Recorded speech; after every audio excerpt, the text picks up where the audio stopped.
Throughout recorded history, mankind has dreamt of building the perfect society, an empire that might somehow satisfy the needs of every man. An ancient legend casts the shadows of one such society that is said to have existed long ago. 2,500 years ago, the Greek philosopher Plato set down a dialogue called the Critias. He recounted the story of an ancient Greek poet and statesman named Solon. Solon had journeyed to Egypt in search of wisdom to help the government of his beloved Greece. The Greeks had been beset with factions and troubles, so Solon took counsel from the priests of the city of Sais.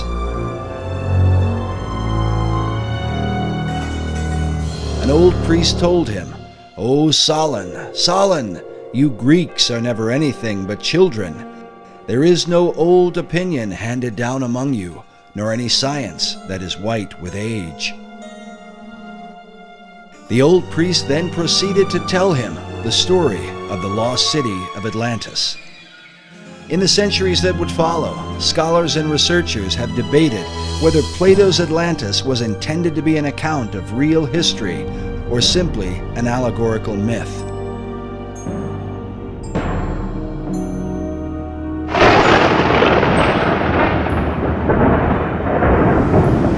Some even suggest that Atlantis was really the antediluvian world, the wicked society destroyed by the wrath of God in the great flood of Noah.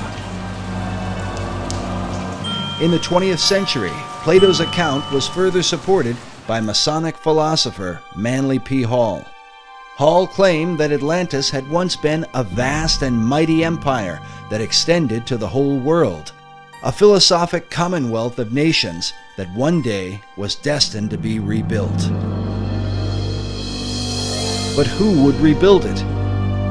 And exactly who was Manly P. Hall? Manly P. Hall was probably the most highly esteemed occultist and Freemason of the 20th century. He understood the secrets of the ages long before he ever joined the Masons. Was really the foremost authority on the occultist side of Freemasonry, the deep, dark side of Freemasonry, the one that most Masons never ascend to. I can't really think of anybody close to him. Manly P. Hall was one of the leading people within this whole other world that we talk about. Hall authored over 200 books and is said to have given some 8,000 lectures on ancient philosophy. He is perhaps most remembered for his contribution to the mysterious Brotherhood of Masonry. Upon his death in 1990, the Scottish Rite Journal, a Masonic publication, noted that he was often called, quote, Masonry's greatest philosopher. Among his teachings was that contained in Masonry and all the secret orders was the ancient wisdom of lost Atlantis. Hall wrote that for more than 3,000 years, secret societies had been laboring to create a background of knowledge necessary to the establishment of an enlightened democracy among the nations of the world. According to Hall, these societies could be traced back to ancient Egypt and had for centuries known of a secret place hidden from the eyes of common men, a place that would one day be revealed.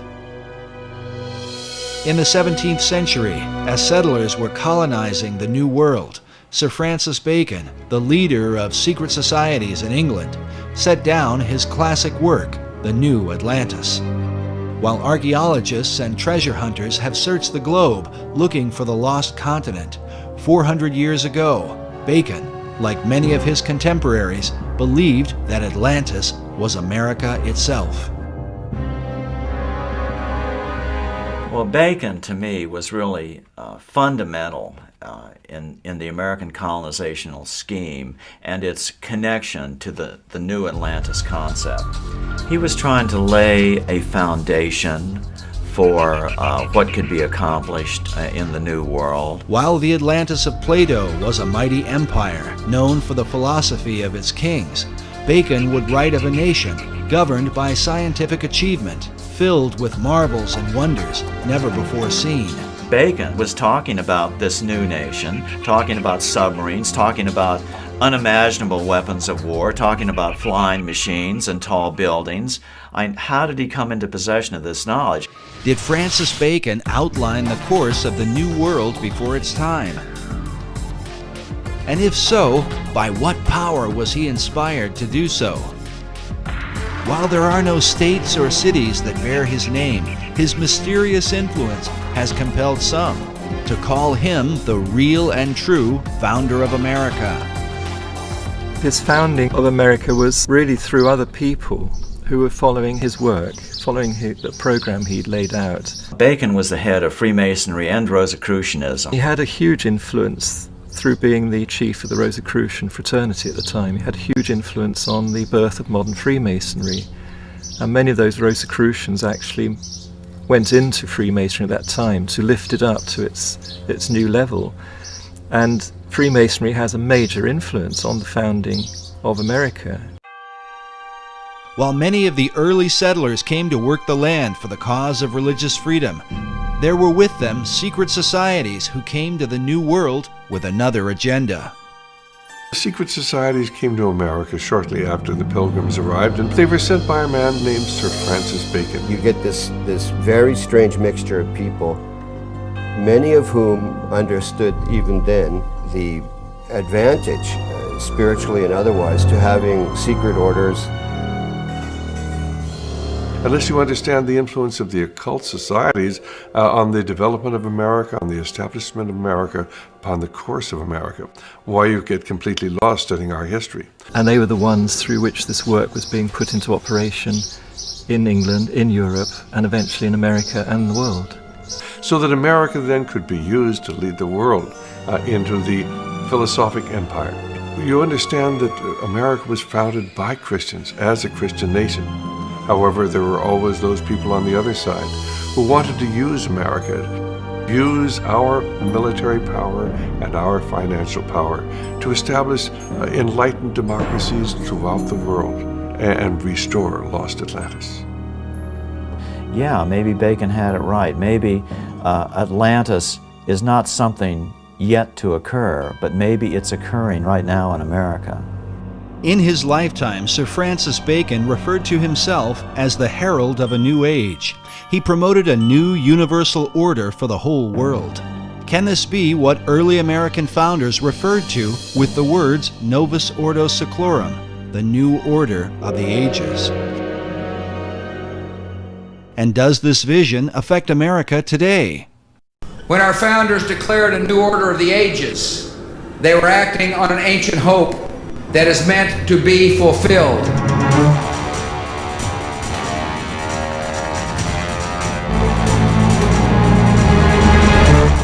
As America marches forward, spreading democracy throughout the globe, is she merely promoting freedom or fulfilling an ancient plan? Is she following a course planned for centuries by men who believe she is chosen for a secret destiny?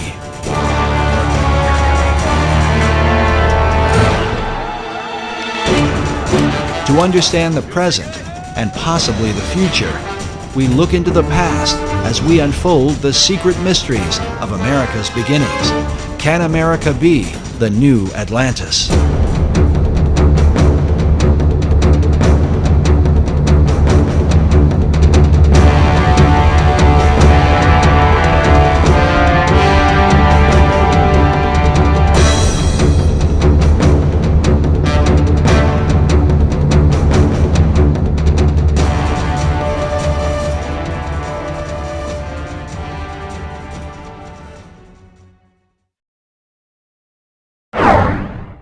The movie National Treasure revealed to many the role of Freemasons in the founding of America. Often seen as a shadowy organization with hidden agendas, Masonry was portrayed in a positive light. Was this coincidence, or could there have been something behind it? I think there's probably a little something behind it. The Freemasons among our founding fathers left us clues like these: the unfinished pyramid, the all-seeing eye. They're speaking to us through these. Well, the movie National Treasure is probably the first film in many years that has given a positive spin to the Masonic Lodge. And essentially it seems to have been at least partially designed as kind of a propaganda piece for them. They were basically trying to say that these people who have hidden this secret knowledge of whatever it was, the gold stash or whatever, the Masons, are basically good guys. Because it makes them appear to be this sort of benign, shadowy group that's in the background protecting these important ancient secrets and also protecting this great, massive treasure. It was fairly accurate in its Masonic elements. You can tell whoever made the film either was a Mason, and of course there's a lot of Masons in Hollywood, or else had done a lot of research. Screenwriter Jim Kauf, who developed the storyline for Disney Pictures, claims no Masonic connection, yet some researchers are not convinced. Masons were involved in the writing of that, it seems to me, because then they tried to turn it around and say that that Freemasonry is a good thing, that it has these hidden secrets deep within it, and that someday will be revealed, and bring good things to America, etc. Yet did the filmmakers accurately portray the real secrets of Masonry? The thing I think that's unfortunate about the movie is, other than it kind of glamorizes the Masons, is that it makes it sound like the treasure of Masonry is monetary, that it's this enormous cachet of wealth and gold and jewels and urns and statues and whatever. And really that's not what the treasure of Masonry is. The treasure of Masonry is esoteric wisdom. It is what Masons believe. It is the secret of eternal life and immortality. And that's an entirely different thing.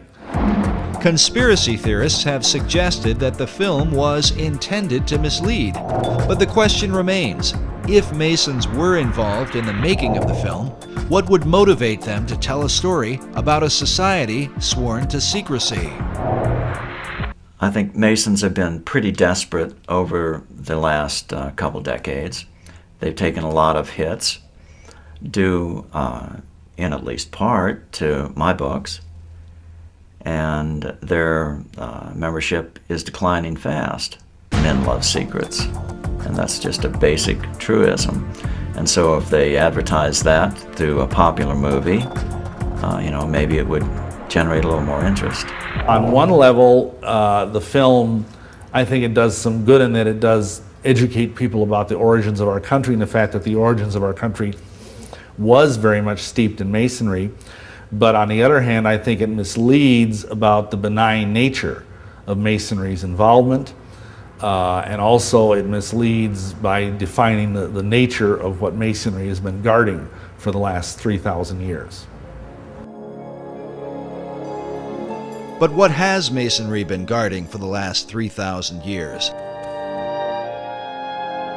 The real history of the craft, as it is called, varies from one source to another, and is a continued thorn of controversy. Masons claim biblical origins dating back to Tubal-Cain, the first craftsman, as well as Nimrod, who built the Tower of Babel and founded the ancient city of Babylon. King Solomon plays an important role, as Masons are said to have been the builders of the Great Temple in Jerusalem. No less important is the influence of Gnosticism, sometimes called the mother of Masonry. According to Masonic historian Albert Mackey, Gnosticism is where Masonry gets the mysterious letter G, as seen here in the midst of the Masonic square and compass, a symbol that often adorns Masonic tombstones.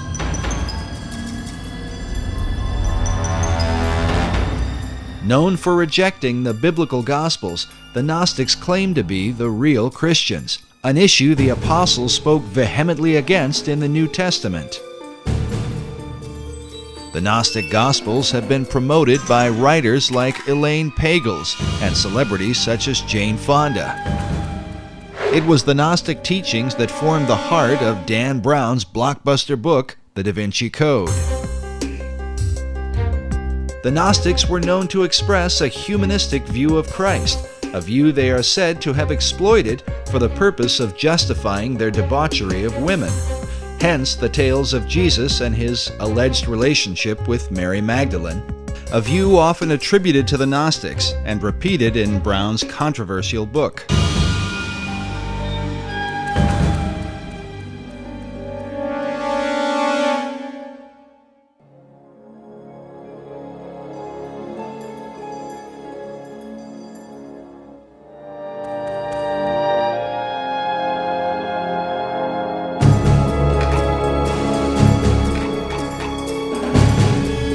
but Masonry's most popular debates, especially with films like National Treasure, and books such as The Da Vinci Code, Born in Blood, and Holy Blood, Holy Grail, seem to involve the mysterious Knights Templar, whose connection to Freemasonry is often seen at the Rosslyn Chapel in Scotland's capital city of Edinburgh. A place that not only reveals much about the Templars and Masonry, but within may be secrets to the founding of the New World. But whatever the connection or controversy, most Masons trace their craft back to the mysteries of ancient Egypt. Egypt is like pretty much the proximate fountainhead of all esoteric mystery teaching. After the example of the Egyptian craftsmen, the Masons carved their own imagery in the great structures of Europe. Secret signs and symbols were embedded into their work, the meaning of which was to be hidden from outsiders. These were the craft masons who actually built the temples. If you look at European architecture, you know, all those big cathedrals in Europe, Cologne Cathedral in Germany, Notre Dame in Paris, Salisbury Cathedral in England, all those beautiful cathedrals were all built around the 1200s and 1300s. And it was these masons who knew their business, and they wanted to keep their skills secret. All the great cathedrals of Europe were built by stonemasons who had an understanding of esoteric lore, and they're basically riddles in stone. When Masons came to America, they practiced their trade in the same way they had in Europe, embedding secret codes within the design and foundation of the American colonies. Some believe this may account for the geographic location of the 5 great Revolutionary War cities. In particular, Boston, New York, Baltimore, Philadelphia, and Washington, D.C. have all been built in perfect alignment along the eastern seaboard.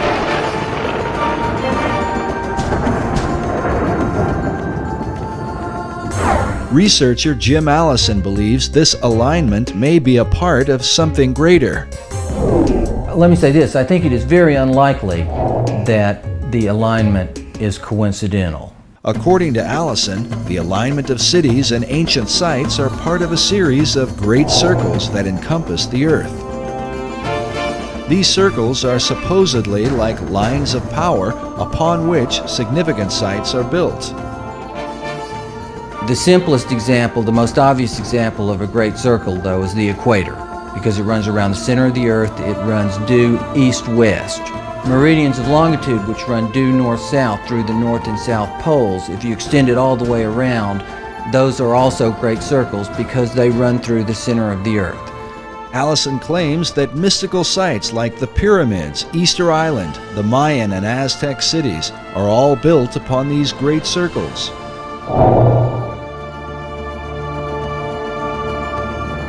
In addition, one of these great circles contains the 5 cities that date back to the era of the American Revolutionary War.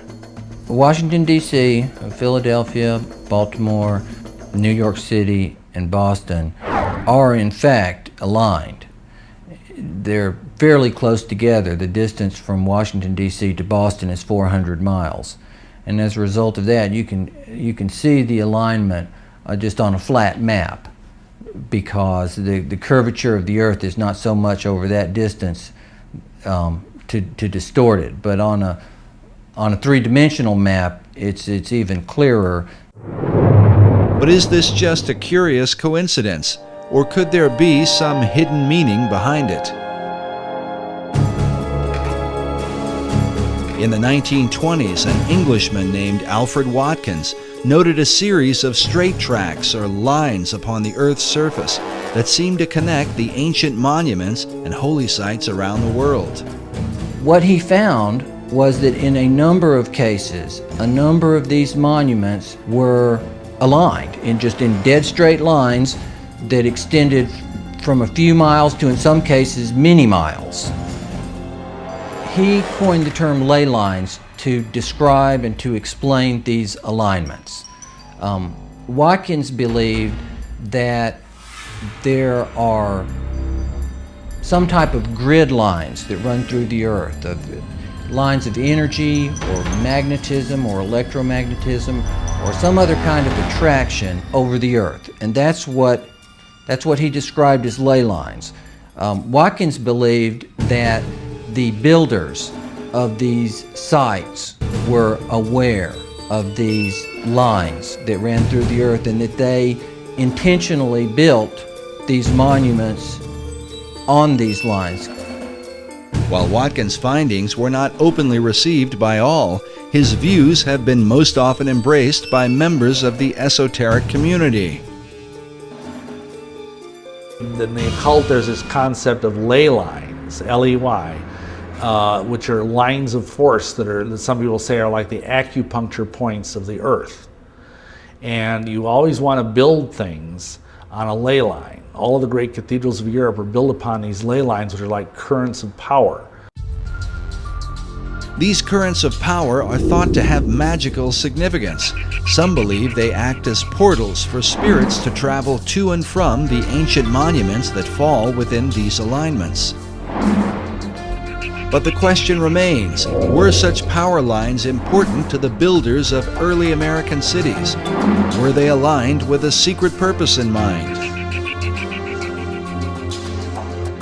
It's very important where the pyramid of Khufu is built, the Great Pyramid. And it's very important where Stonehenge is built. There are several great circles that ancient monuments are aligned with. And in some cases, ancient and modern development is aligned with. Extending the alignment from Boston to the northeast towards Europe, the alignment crosses over the Atlantic and crosses into England and crosses over Stonehenge, which of course is one of the more significant monuments certainly in England and arguably anywhere. Can it be coincidental that the early colonists built these 5 cities in perfect alignment with each other and in perfect alignment with Stonehenge? Allison admits that many of the ancient monuments are aligned on ley lines or great circles within a fraction of 1 degree, a distance that sometimes equals 15 or 20 miles. But in the link between the Old World and the New, there is a 0 deviation between the 5 American cities and England's mysterious Stonehenge. According to Allison, they are perfectly aligned.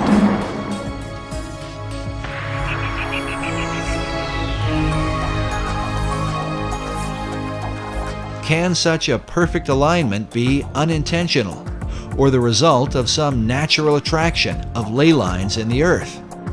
There's some dispute about that amongst people who studied these ley lines as to whether the builders were aware of an attraction and they built it for that reason, or whether there was possibly an attraction that they were unaware of, but nonetheless caused them to build these sites in alignment. But the simple fact is they are aligned. But the evidence continues. America's capital city, Washington, D.C., is said to be positioned on the 77th meridian west, considered a sacred location referred to as God's longitude. In his book, Marking Time, author Duncan Steele argues that the early expedition of Sir Walter Raleigh, known for the lost colony at Roanoke, was not quite the failure it seemed to be. Raleigh's intent, according to Steele, was not really to establish a colony, but rather to capture God's longitude by locating the 77th meridian. The goal of the occultist who understands these concepts is to have things exist within the sacred harmonies of the earth. And if indeed they believe that the 77th meridian was somehow very sacred, then it would be incredibly important for them to plant their flag there. In Washington, D.C. is even found Meridian Hill, said to mark the precise location of the sacred longitude. Raleigh himself was a member of Bacon's secret society in England. Was he sent on a mystical journey so that America might be designed according to esoteric principles from the beginning? and how many others came ashore as a result of the Baconian influence. The Rosicrucians came ashore very early on in the founding of the New World. The Masons were also there from the beginning, and I think from very early on, this if you will, cartel, this occult cartel of various groups, basically had it as their goal to establish a society on this continent that was wholly given over to esoteric goals.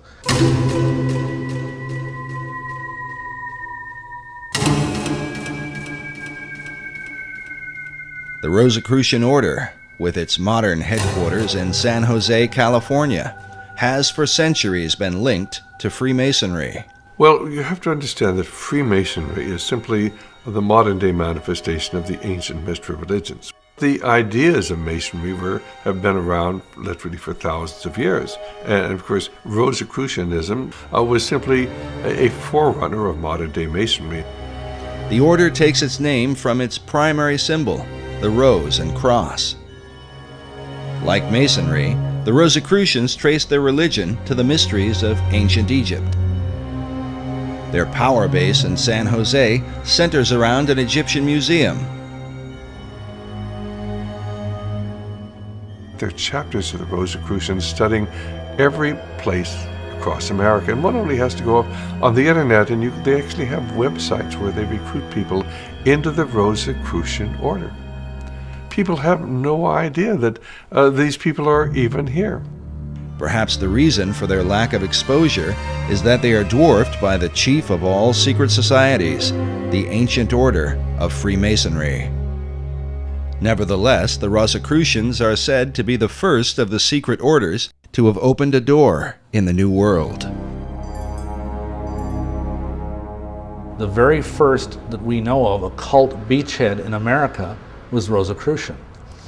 I was out on a speaking tour recently, and I had the opportunity to visit the Ephrata Cloister, it's called, in Ephrata, Pennsylvania. And it's where the original Rosicrucian community built its headquarters, right on the east coast of the United States. And that was in the 1600s. And right about the same time that Christianity was establishing its beachhead in America, so was the Rosicrucian order. In the 16th century, Sir Francis Bacon had become the chief of the Rosicrucians in England.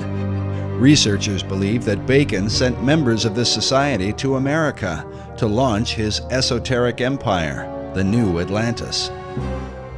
This 1910 Newfoundland stamp commemorates Bacon's early influence. It reads, "Lord Bacon, the guiding spirit in the colonization scheme." I know that Rosicrucianism today holds Bacon in highest esteem as an active transmitter of the secrets.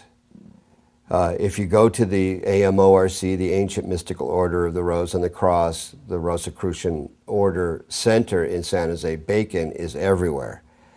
He's a demigod in Rosicrucianism. But Bacon's influence was not confined to Rosicrucianism. He is considered by some to have been the first to formalize the mystery teachings into a system now recognized as modern Masonry. So Freemasonry up to that point had been very, very much involved with just the craft of building buildings. It had been a guild in this country, and each country had their own type of masonry or Freemasonry. There was no sense of it being a worldwide fraternity where religious belief or race did not matter. Before that, it had been very racial and very religious, but Bacon turned it into a truly international society. This international society would also come to the New World. And while Bacon's Rosicrucians would maintain a position of careful anonymity, the Order of Masonry would stretch its hands in America to the very heights of power. Nowhere is the Masonic presence more clearly seen than in the design of America's capital city, Washington, D.C.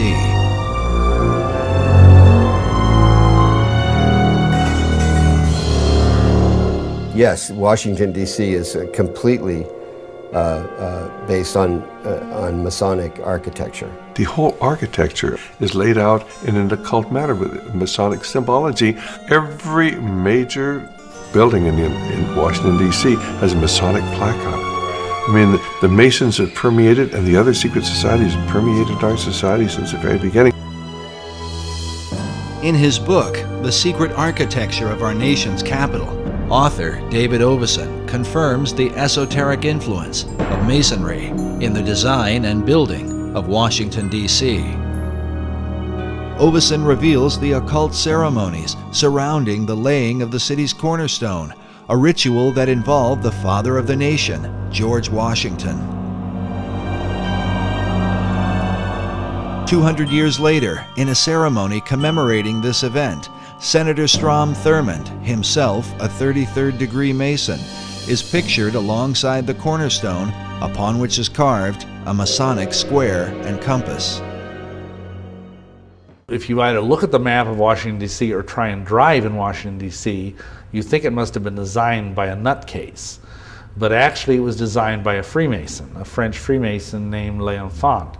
I think Pierre Charles L'Enfant was his name. And it's full of esoteric symbolism. Oveson writes that, like the pyramids of Egypt, the entire city was built in alignment with the stars, and suggests that the hidden purpose for the Masonic rituals is that America might be empowered by the gods of the ancient world. Can this be the reason for the pagan god and goddess images that have come to represent America? Tradition often claims that America was founded as a Christian nation only. But if this is the case, why are its symbols those of the pagan religions rather than images of Christ, the apostles, and stories from the Bible? Well, I think that this is where the great confusion comes in. America was founded as a Christian nation, but it was also founded as an occult nation. And there have always been two parallel forces here in America. One the Christian, one the occult, dating back into the 1600s. And until you understand that, you can't understand anything going on in the world today. The conflict between Christianity and the occult has compelled some to reject entirely the influence of God in early America. In February of 2005, CBSNews.com posted an article titled Our Godless Constitution. In it, author Brooke Allen wrote that our nation was not founded on Christian principles, but on Enlightenment ones. God only entered the picture as a very minor player, and Jesus Christ was conspicuously absent. A chief issue of debate are the very symbols that define the United States. Where did they come from, and what or who exactly do they represent? For many, the answers lie in the secret societies. I mean, you can see their influence on the back of the Great Seal of the United States, where in 1782 they put on a pyramid capped by an all-seeing eye with the slogan beneath, Novus Ordo Seclorum, the new secular order of the world. That was in 1782. It was put on the back of the Great Seal of the United States, hidden there until about 1935, when it was taken off the back of the Great Seal of the United States and put on the back of the American dollar bill, where it is today, symbolizing the influence of the secret societies on America. And you know, there are some of our Christian ministries that want to tell you that a cult symbol is a Christian symbol. It just goes to show how effectively the Christians have been misled, and they've been misled intentionally by people who've infiltrated the Christian movement and have told them, oh, this is a Christian symbol. Well, where in Christian symbology do you come up with a pyramid? Where in Christian symbology do you come up with a glorified eye? This is all the symbology that everybody who's involved with the occult understands. The glorified or all-seeing eye is known as the Eye of Horus, one of the most important gods of the Egyptian mysteries. Other pagan icons include the Washington Monument, an obelisk normally dedicated to the Egyptian sun god. Meanwhile, the idea for the Statue of Liberty was taken from the Colossus of Rhodes, one of the 7 wonders of the ancient world, and combined with the imagery of the goddess of ancient Babylon, Queen Semiramis. But what do these esoteric elements tell us about the founding fathers of America? Who were they, and what was the light by which they saw the world and themselves in it? The majority of the people who were in founding fathers were either deists, or else they were free thinkers, or they were Rosicrucians, or they were Masons, or they were all of the above. But the issue is not black and white. Researchers are careful to point out the God-fearing nature of early Americans. If we take the founding of America as the time when the Puritans came over, if that's the time that was taken, and the landing of the Pilgrims, you remember, and that date there, if that was taken as the founding of America, there was no question. These are solid Christians, out, and they were looking for freedom. They did not want to be persecuted by either the church in England, which was the Anglican Church, so the Puritans would have been persecuted as dissenters. Nevertheless, so if we take that date, that era, when the Puritans came over, they were coming over seeking freedom, religious freedom. And so they wanted to settle the land and build their little churches and worship the Lord as he told us to do, and in the manner in which he told us to do in the scriptures. That's what they wanted to do. So without question, it was settled in the beginning as a Christian nation, an opportunity to come over freely. Unfortunately, you've got other people who wanted to do the same thing, but they weren't necessarily Christians.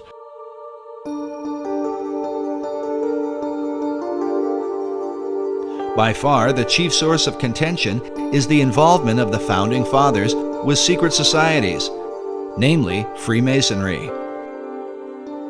Certainly at the time when the Declaration of Independence was signed, many of these people were involved in Masonry, no question at all about it. But it wasn't because they were dedicated to the esoteric principles of Masonry. Many of these people were strong Christians. In America, initially, the men that were elected, I believe 90% of them were all God-fearing men. People, on the esoteric side want to say, oh, this was a Masonic country. And there's an element of truth in that, because certainly there were many Masons, once America was established, who were working in key positions. I believe the truth is somewhere in between, as it usually is, the two extremes. It's a timeless struggle. Both sides of this power struggle are in full play. The sides of the secret societies, trying to push forth the new Atlantis. And so it doesn't surprise me that most of these men in the Continental Congress or the signings of the Declaration of Independence were Masons or whatever. That doesn't surprise me, it doesn't even bother me, because I know that underneath them is a vast horde of people that were biblical Christians. Masonry's history with America is filled with both mystery and controversy. Because of its secrecy, and because its members are bound by terrible blood oaths, Masons are reluctant to come forward with testimony. It's a secret society. It has always been a secret society. And to reveal anything about these secret societies ensures your death. And people who've tried to expose Masonry, even to this very day, risk their lives in doing it. Yet from the shadows, some light appears.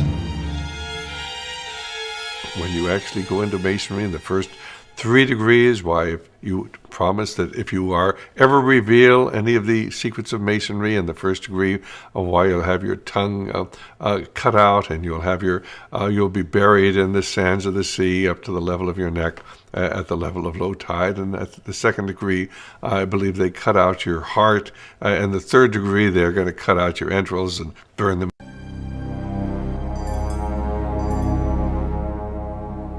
In the 19th century, a man named Captain William Morgan was murdered by a group of Masons who were bound by such blood oaths. Well, Captain William Morgan was a guy up in Batavia, New York in 1826. He was the first American to publish the first 3 degrees of Freemasonry, of the Blue Lodge. The things you had to say, the oaths you had to take. And Masons didn't like that very much. Captain Morgan had violated his oath by writing a book to let people know about the terrible oaths of this terrible society. Feeling a responsibility to the Masonic Brotherhood, 3 members of the order kidnapped Morgan to make him pay for exposing the secrets of Masonry. Hey, stop this! What I said! This is ridiculous! Stop! He was captured by a group of Masons and taken and killed. And later on, the perpetrators made deathbed confessions of it all, so it was all very well known. Of these deathbed confessions, at least one has survived, given by a man named Henry L. Valance, whose insight into Morgan's final moments provides a heart-wrenching account. While Valance was never brought to justice for the crime, his final confession revealed a conscience haunted by a lifetime of guilt. If the mark of Cain wasn't upon me, the curse of the first murderer was. The blood stain was upon my hands and could not be washed out. Valance revealed how a council of 8 Masons had condemned William Morgan to death. Council. They made a decision and decided your fate. Are you ready to pay for your betrayal?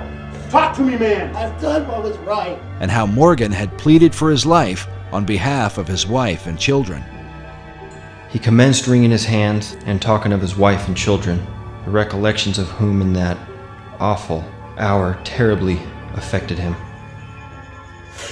Please, my children, my wife. His wife, he had said, was young and inexperienced, and his children were but infants. You should have thought about that before you turned us in, before you wrote the book. May God have mercy on your children, because we will not have mercy on you.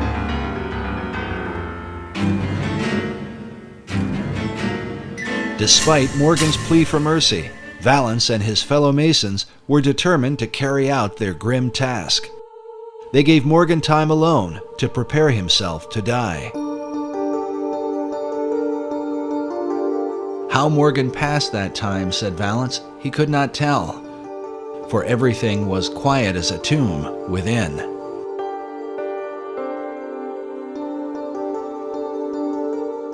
When they returned, they bound his hands and led him away to the awful fate they had prepared for him.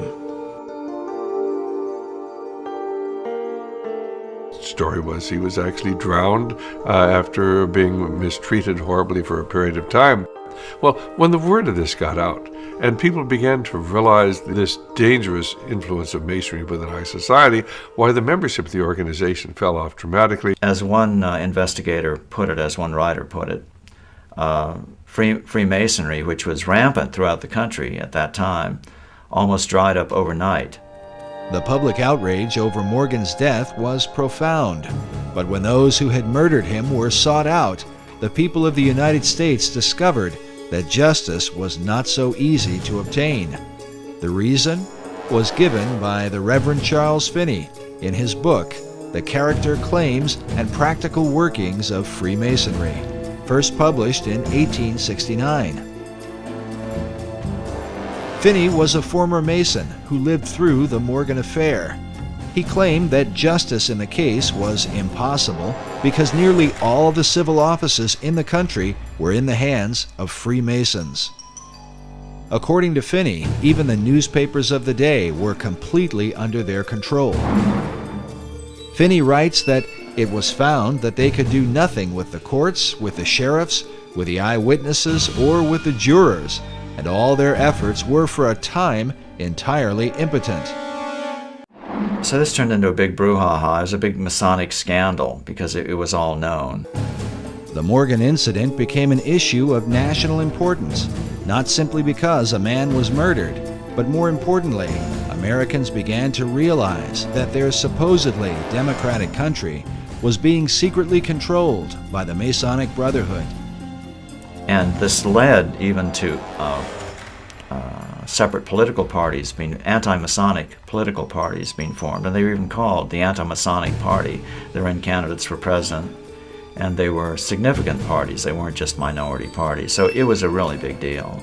The Anti-Masonic Party was the first third party in American politics and eventually became the Whig Party, which is more widely recognized. The party itself was led by former President John Quincy Adams, who wrote a collection of letters and essays against Freemasonry. How can you have a free society when you have people who belong to these secret societies and have sworn these terrible blood oaths? You can't have a free society. And that's what John Quincy Adams was writing about. Adams wrote, "I do conscientiously and sincerely believe that the order of Freemasonry, if not the greatest, is one of the greatest moral and political evils." As a result of the Morgan incident, a series of official investigations took place. In 1829, a New York State Senate committee published its findings on Masonry, stating that its members were found in almost every place where power is of any importance. 5 years later, in 1834, a joint committee in Massachusetts reported that Masonry was, quote, "a distinct independent government within our own government and beyond the control of the laws of the land by means of its secrecy." Well, the influence of Masonry has always been here since those days. And of course, within 15 or 20 years, why the membership of Masonry had reconstituted itself. It said they got down to only about 5,000 members there when Masonry was really exposed. But people soon forgot about the terrible things that had happened. And the fact that if you were a Mason, they really would kill you. Most people look upon Masonry as simply a fraternity, and these oaths have no meaning. But tragically, they do. A monument was erected in Batavia, New York, and remains to this day, in remembrance of what happened to William Morgan. The inscription on its base reads, "To the memory of William Morgan, a native of Virginia, a captain in the War of 1812, a respectable citizen of Batavia, and a martyr to the freedom of writing, printing, and speaking the truth. He was abducted from near this spot in the year 1826 by Freemasons and murdered for revealing the secrets of their order." The monument goes on to tell the reader where they can find the historical records that document the Morgan account.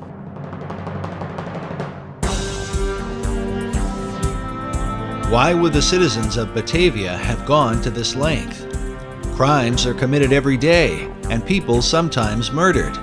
Why draw attention to William Morgan? Did they desire to warn future generations? Was it because the people of that time recognized, as Charles Finney asserts in his book, that America was being controlled by Masons from behind the scenes? But for what cause? For greed, power? Or is the answer most likely found in the great Atlantean plan? In order to bring forth the destiny of America and lead mankind into the vision of Plato and Sir Francis Bacon, the secret societies would have to control the new world, and in time, subdue the old.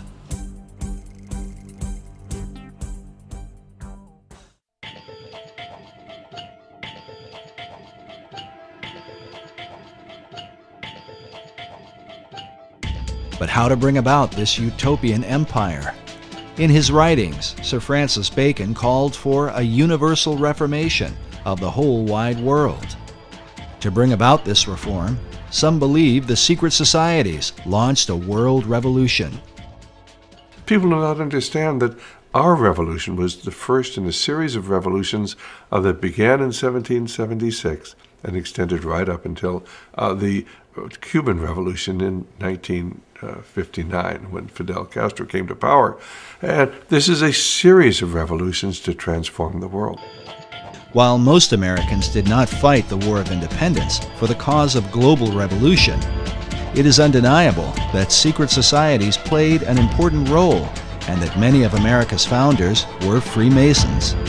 Many of them were Masons, but they were into Masonry because, of course, this was the only way that they could protect themselves. This was the only way they could keep from being found out. So they were plotting a revolution.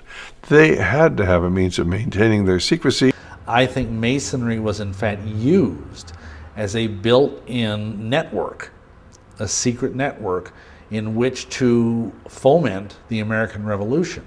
They didn't have to put a network together, it was already there. All they had to do was sort of ride on the back of Freemasonry to make the American Revolution work. And work it did with the help of Masonic ingenuity, beginning with the kickoff event, the Boston Tea Party.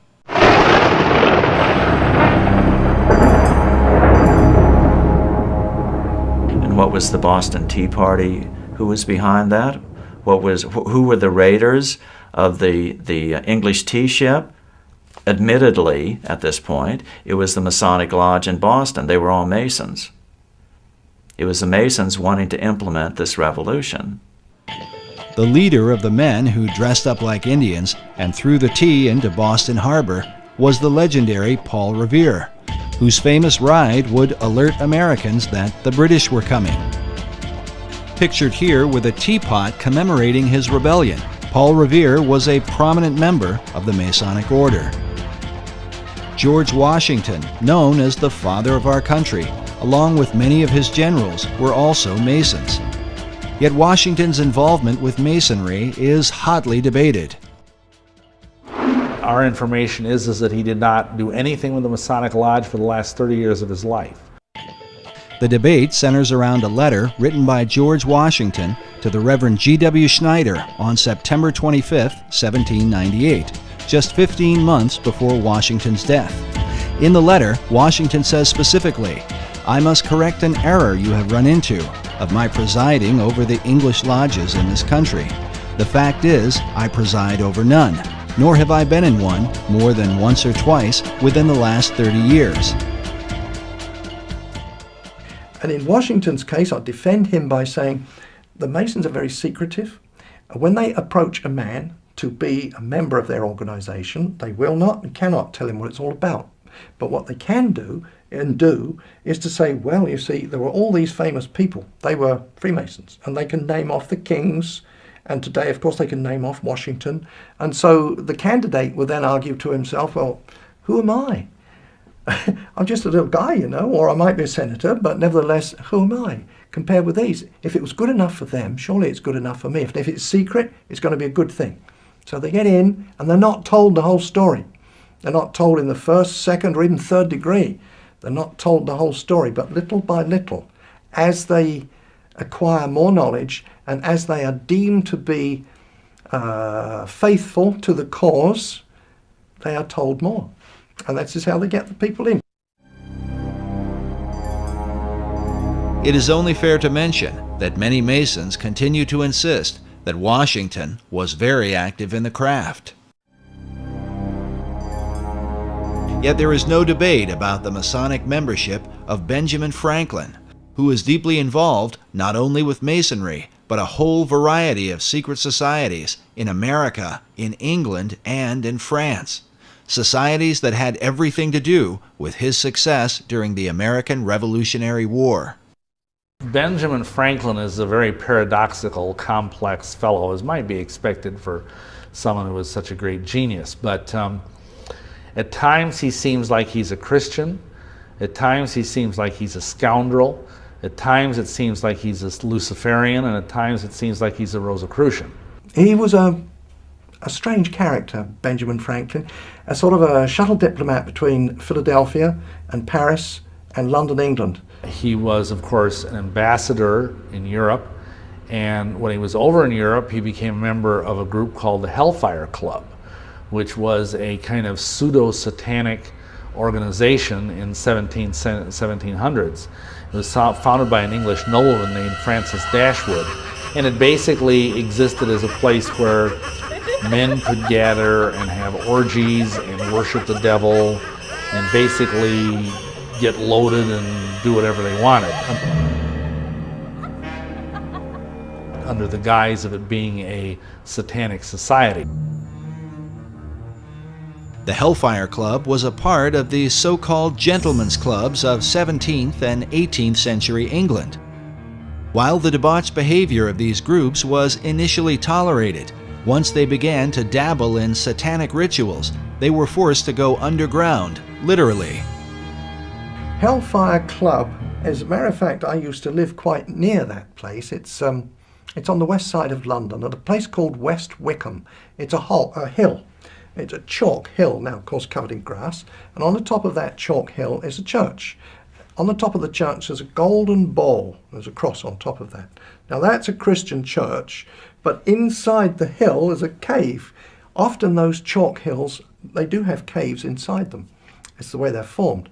And in the cave there, they would gather together. Now, I don't say that it was the church, the occupants of the church that gathered there, but whether they knew it or not, the Hellfire Club would hold their meetings once a month underneath the church. And Benjamin Franklin would go and visit that at the times when he came to visit England, yeah. He was very much apparently into some of the ideas of the esoteric movement of his day. A book on witchcraft, magic, and the supernatural claims that Benjamin Franklin often came to Sir Francis Dashwood for information on the occult. Dashwood himself was said to be a Rosicrucian and leading member of the secret orders. In this portrait, we see a young Francis Dashwood with his hand posed in a fist-like position. In Masonry, this hand signal is known as the lion's paw and is used in Masonic ritual. Among Satanists, however, this same gesture is said to be called the devil's claw. While it cannot be said how deeply involved Franklin was with the occult, the Hellfire focus on drinking and debauching women would certainly have agreed with his character. He was very famous for being a ladies' man. He was very much a playboy, which of course would be contrary to being a devout Christian. The Hellfire Club had great disdain for Christianity. In fact, they did not call themselves Hellfire, but rather the monks of Medmenham Abbey. Such parody was the influence of a French priest named François Rabelais, condemned as a heretic for writing a series of perverse comedies called Gargantua and Pantagruel. In them, Rabelais mocked religion, glorified immorality, and defended man's right to pursue without restraint the desires of his own will. Adopting his philosophy, the Hellfire motto was, "Do what thou wilt shall be the whole of the law."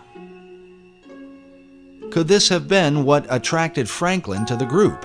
An opportunity to escape the puritanical tendencies of America, while in England to pursue lusty desires that would have been openly condemned by his fellow countrymen, at least at that time. But more than a century later, the Hellfire motto would be adopted by British occultist Aleister Crowley, who was often called the wickedest man in the world. Like Francis Dashwood and the Hellfire members, Crowley took part in satanic rituals, most famously at his Abbey Thelema in Sicily, a name taken from François Rabelais' anti-Christian parodies. Crowley's hatred for Christianity was so intense he often referred to himself as the Beast of the Apocalypse from the Book of Revelation. He was a Freemason and a Rosicrucian who made Do What Thou Wilt famous through the 20th century, with followers like L. Ron Hubbard, the founder of Scientology, Harvard professor and drug guru Timothy Leary, and even Beatles founder John Lennon. Crowley is often credited with sparking the 1960s cultural revolution, the do-your-own-thing mentality dedicated to sex, drugs, and rock and roll. What could be called the modern legacy of men like Franklin, Dashwood, and the Hellfire Club.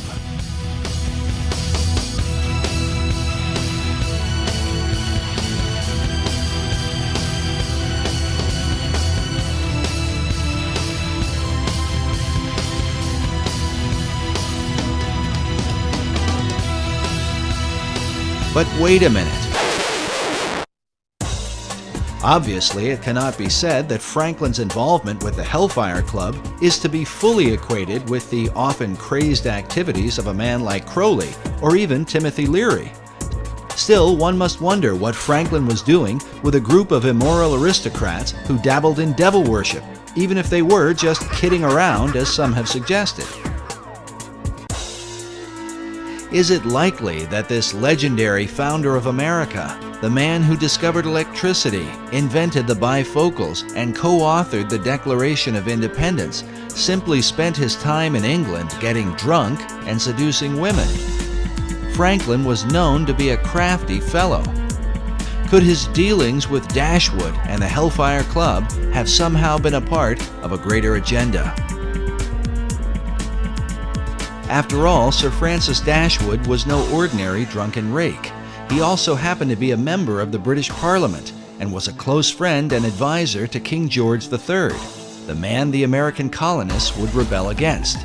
The Hellfire Club itself were made up of English nobility, some of whom held high offices in the King's government. Was it mere coincidence that these men, close friends of Franklin, just happened to be in power when the British were defeated? In his book, The Occult Conspiracy, author Michael Howard chronicles how Benjamin Franklin came to England in 1758 to discuss the future of the American colonies with Sir Francis Dashwood. Meanwhile, British historian Richard Deacon, in his History of the British Secret Service, claims that Dashwood's Hellfire Club functioned as a center of English espionage. Because of Franklin's many clandestine activities, some involving a British double agent named Edward Bancroft, Deacon and fellow historian Professor Cecil B. Curry speculate that Ben Franklin may have been a covert spy for the British government, known either as Number 72 or with the code name Moses. But was Franklin working for the British? Or were secret powers within the King's own government working with Franklin for the ancient plan of all secret societies, the New Atlantis? Why would British intelligence refer to Benjamin Franklin as Moses? Normally, enemies are given names like Carlos the Jackal or the Butcher of Baghdad. But Moses? Was the name itself a kind of cipher or secret code? Had they already determined that as Moses led the children of Israel from the bondage of Egypt, so Franklin would lead the American colonies to freedom from King George? Could this be why Benjamin Franklin's initial design for the Great Seal of the United States was that of Moses, standing on the shoreline of the Red Sea as the waters destroyed Pharaoh and his army, with the motto, "Rebellion to tyrants is obedience to God"? Coincidence? Maybe. Yet in his book, America's Secret Destiny, author Robert Hieronymus, whose doctrinal thesis on the reverse of the Great Seal has been used by the White House, the State Department, and the Department of the Interior, makes the comment that Franklin's design for the seal represented, quote, how he viewed America's birth and destiny. Did Franklin really see himself as Moses, defeating King George, the colonial pharaoh, with the help of Dashwood and the Hellfire Club? An alarming theory. But for British intelligence to undermine King George on behalf of a secret agenda should not be terribly surprising, at least not to the modern American. Consider the conflict between President John F. Kennedy and the CIA during the Bay of Pigs invasion. The CIA reportedly lied to the president on behalf of their secret agenda involving an assassination attempt on Fidel Castro, something that would later lead to the Cuban Missile Crisis. JFK was so surprised at their power, believing it to be a threat to the American people, he vowed to shatter the CIA into 1,000 pieces. Or what about the Iran-Contra affair, where President Ronald Reagan stated emphatically that the U.S. was not providing arms to Iran in exchange for hostages being held by pro-Iranian terror groups?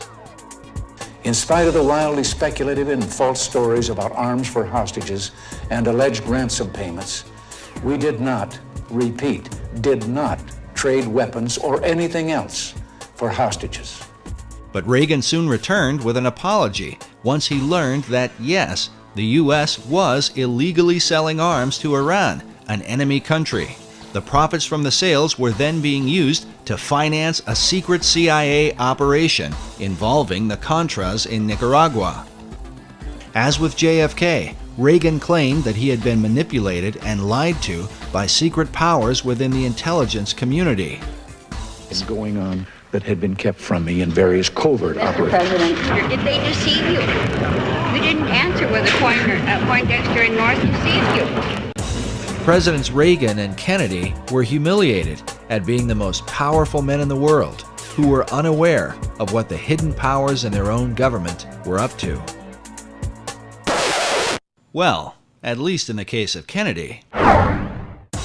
It was later revealed that President Reagan knew more about the covert actions of the intelligence community than he had let on. After all, his vice president, George Bush Sr., was the former head of the CIA and a member of an elite secret society known as the Skull and Bones. Some find it interesting that while in office, President Reagan was made an honorary 33rd degree Mason. Since then, America's presidents have all been members of secret orders, including Skull and Bonesman George W. Bush, whose war on terror is said by some to have sparked the beginnings of World War III. Bush claimed it was the CIA who provided the information about weapons of mass destruction that ultimately led to the war in Iraq. As of the making of this documentary, that information has turned out to be false. An intelligence error? Maybe. Or perhaps the same powers that were working in the days of Benjamin Franklin have never really ceased to function. Is it just a coincidence that the war on terror has provided the opportunity to spread democracy to all the world? And this is what people don't understand, as our president talks about how we want to bring democracy to all these countries of the world. Well, why doesn't he want to bring a republic to these countries? We were a republic. We were never a democracy. It is only the people from the mystery religions and the secret societies who are pushing this idea of world democracy, or this combination of enlightened nations, enlightened democracies to rule the world. As incredible as it may seem, there are really people who believe that. They're working full-time to accomplish that goal. And until you understand that they are the primary force behind the wars of this last century and World War III, which we are entering into today, unless they understand that the whole idea is to create this reestablishment of what they believe is lost Atlantis, this wonderful utopian society that they believe existed eons ago. Anybody who studied the history of America knows we were not established as a democracy. Our founding fathers didn't believe in democracy. They wanted a republic, a government of law, not the democracy, which is what the secret societies have been working for well over 3,000 years. Could this be the secret behind what's happening in the world today? And was this the underlying motive in the war for American independence? To wrestle the new world from the power of the old, that it might in time be used to bring forth the great Atlantean plan, envisioned by Sir Francis Bacon. Benjamin Franklin certainly knew the works of Francis Bacon and all the ethics and things that he was trying to establish. Bacon was a man that Benjamin Franklin had much in common with. Both men were the leading scientists of their time. Both men were involved in printing, and both men published works that helped to transform the people of their generation. Both men developed their own system of ciphers and secret codes, which they used for intelligence purposes during wartime. And both men were deeply involved in the Masonic and Rosicrucian movements of their day. Franklin was a member of Masonic and secret orders in America, in England, and in France, the three countries involved in the American Revolution. But some researchers argue that his influence in France truly demonstrates his loyalty to a plan that looked beyond America, to a global revolution. He was the master of the Lodge of the Nine Sisters, Neuchoir, the Lodge of the Nine Sisters right in Paris, and that's where the revolution started, incidentally. So he was lodge master there every time he visited the place. He, as so many young people, very intelligent people, really believed that man could create a better society without being totally reliant upon God. And of course, we know that eventually he went to France, and when he was in France as the American ambassador to France, he was instrumental in pushing these ideas that led to the French Revolution. Franklin went to France to convince King Louis XVI to finance the American Revolution. But in the process, Franklin was preaching radical ideas that would later on inspire the French to overthrow Louis, the very monarch who had helped to pay for the founding of America. Americans desperately needed money to fight the War of Independence because, according to Franklin, England had ruined their economy to keep America from becoming too prosperous. When he was ambassador to England, the Bank of England said, how come America, the representatives of the Bank of England said, how come America is getting so rich? And Franklin, in his autobiography, recounts the story. He said, well, that's easy. In America, we create our own money and we owe no interest to pay to no one. So the Bank of England said, oh, that's very interesting. So they immediately had passed through Parliament the Currency Act of 1764. And what did the Currency Act do? It outlawed the creation of America's own money and put America on the gold standard, made Americans pay their taxes in gold or silver coin, which of course was very scarce in the American colonies in those days. So what was the result? It immediately plunged America into a deep depression. Franklin says that this depression, and everyone in America was well aware of what the depression, who caused the depression, why it was caused, just because England outlawed America just simply printing its own money, and that it was this Currency Act of 1764 that was really the root cause of the American Revolution, because it caused so much unemployment and a terrible economic upheaval. And Franklin's quote is, we could have endured a little tax on tea and other matters, but it was England's taking away our ability to create our own currency that was really the root cause of the revolution. And so King Louis supported the American cause through financial aid and the use of troops. But some years later, many of the French soldiers who fought for America would return to France to fight the French Revolution. Among their leaders would be an American hero, the Marquis de Lafayette, who served alongside George Washington.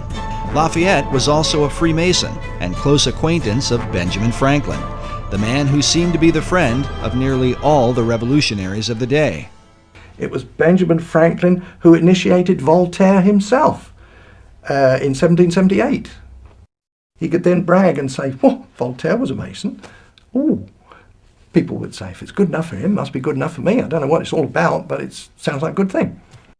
While the writings of Voltaire inspired the French revolutionaries, Americans were compelled by another of Franklin's close friends, Thomas Paine. Thomas Paine was a member of the Lunar Society. Benjamin Franklin would go and meet with them, yeah. Anyway, he recognized in Thomas Paine that the fellow was, he was pretty good at writing. And so he brought him back with him to Philadelphia. And he wrote the pamphlets that started the revolution in America. It was a little booklet called Common Sense. Thomas Paine wrote that, and it was kind of inciting people to war against King George III. With the help of Paine and his fellow Masons, Franklin worked to create the revolutionary mentality among the colonies. Yes, Franklin developed the concept of the virtuous revolution. The thought of revolting against a monarch amongst European people was absolutely anathema.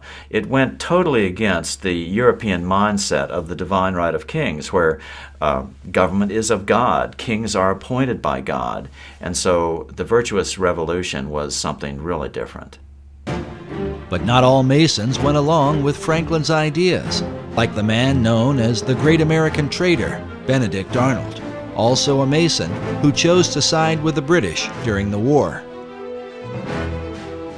Nevertheless, for good or for ill, Masonry was clearly at the helm of the War of Independence.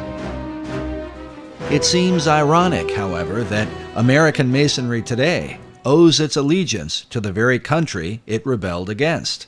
Modern Masons trace their official beginning to the United Grand Lodge of England, founded in 1717.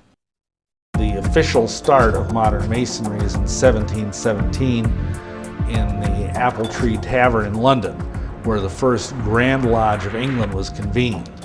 And that's called the Mother Lodge, because essentially all English-speaking lodges precipitate out of that. And for example, all American lodges, all the different Grand Lodges of the different states, all ultimately owe their allegiance and their warrant to the Grand Lodge of England. Yet prior to the formation of the Grand Lodge, the seeds of modern Masonry had already been sown through the work of Francis Bacon. Francis Bacon established the Masonic organization, that whole body that was established by Francis Bacon. The ethical programs that were inherent within that, he was responsible for all those. His philosophy, his ethics, his literature that he was responsible for would certainly be known to Benjamin Franklin. Was Franklin following Bacon's plan? Was it mere coincidence that he was a chief catalyst in the launching of the American Revolution? Or that his influence would also bring about the revolution in France? Masonic philosopher Manly P. Hall wrote that not only were many American founders Masons, but they received aid from a secret and august body existing in Europe, which helped them to establish this country for a peculiar and particular purpose, known only to the initiated few. Hall further suggests that Benjamin Franklin was among those few. In his book, The Secret Destiny of America, Hall writes of Franklin's involvement with the plan of Francis Bacon. In Chapter 13, titled Bacon's Secret Society Set Up in America, Hall features an illustration showing the eastern seaboard with Benjamin Franklin overseeing it, while beside him is the shadow of Bacon. Hall claims that Franklin spoke for the secret societies and that most of the men who worked with him in the early days of the American Revolution were also members. He says, quote, "The plan was working out. The new Atlantis was coming into being in accordance with the program laid down by Francis Bacon." To those who have studied him, Sir Francis Bacon is one of the most enigmatic figures in world history. Baconian societies have existed for centuries since his death in 1626. All of them credit Bacon with the great advancements of the New World. Bacon is such an interesting character, such a complex character. He was right at the center of the storm politically. He even claimed in one of his writings that he was in possession of all knowledge. You can't say that he was ignorant of the Christian concept. He obviously had some concept of Christianity and speaks of the Lord Jesus Christ, and yet he's a proponent of the New Atlantis concept. Just a very complicated character. Bacon is known as the father of modern science and the grandfather of the English Enlightenment. The phrase, "knowledge is power," is often attributed to him and represents his philosophy, that through knowledge or science, mankind could transform himself and the world into its highest state of enlightenment. His dedication to science and learning led to the birth of England's premier scientific organization. When the Royal Society of England was formed in 1662, they named Bacon as their model and inspiration. There's a book written by Thomas Sprat, who was the first president of the Royal Society. So this goes back to the early 1700s, and he wrote a history on it. And he acknowledged there that Francis Bacon was the originator of the idea. Yet even beyond the Royal Society, 20th century historian Will Durant wrote that the whole tenor and career of British thought have followed the philosophy of Bacon, a philosophy brought to America and furthered by some of her most influential leaders. Thomas Jefferson considered Francis Bacon one of the three most important men in history, along with John Locke and Sir Isaac Newton. It is even said that Jefferson believed he was fulfilling Bacon's dream for a new Atlantis by founding the United States. As a result, nearly all Baconians credit Bacon with the founding of America. This painting, once owned by Baconian author Marie Bauer Hall, shows the North American continent with the spirit of Bacon rising from the midst. Above his head is the all-seeing eye of Horus in the midst of a triangle, while upon his cloak is the rose and cross, the symbol of his Rosicrucians. Despite these things, little is mentioned about Lord Bacon in the history books of America. There are no states, cities, towns, or schools named after him, which begs the question, other than Benjamin Franklin and Thomas Jefferson, which of the founding fathers did he really influence? Which of those founding fathers were most influenced by Bacon's work? I would suggest it was all those who were Freemasons. Well, I think probably all the first presidents of America who were Freemasons, you could say, were influenced by him because of the influence that went into Freemasonry, but by Bacon. But I expect some were more influenced than others, or more inspired than others, and some may not even have known that Bacon was behind it all, in the sense of an inspirer. But maybe they all did. I mean, they were pretty intelligent men.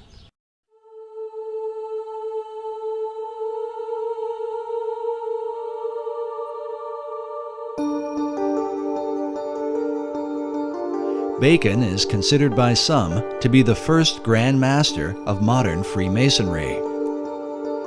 While the craft would not be officially established until after his death, it was Bacon who mapped out the plan for the ultimate aim of Masonry and all secret societies, the establishment of a new Atlantis.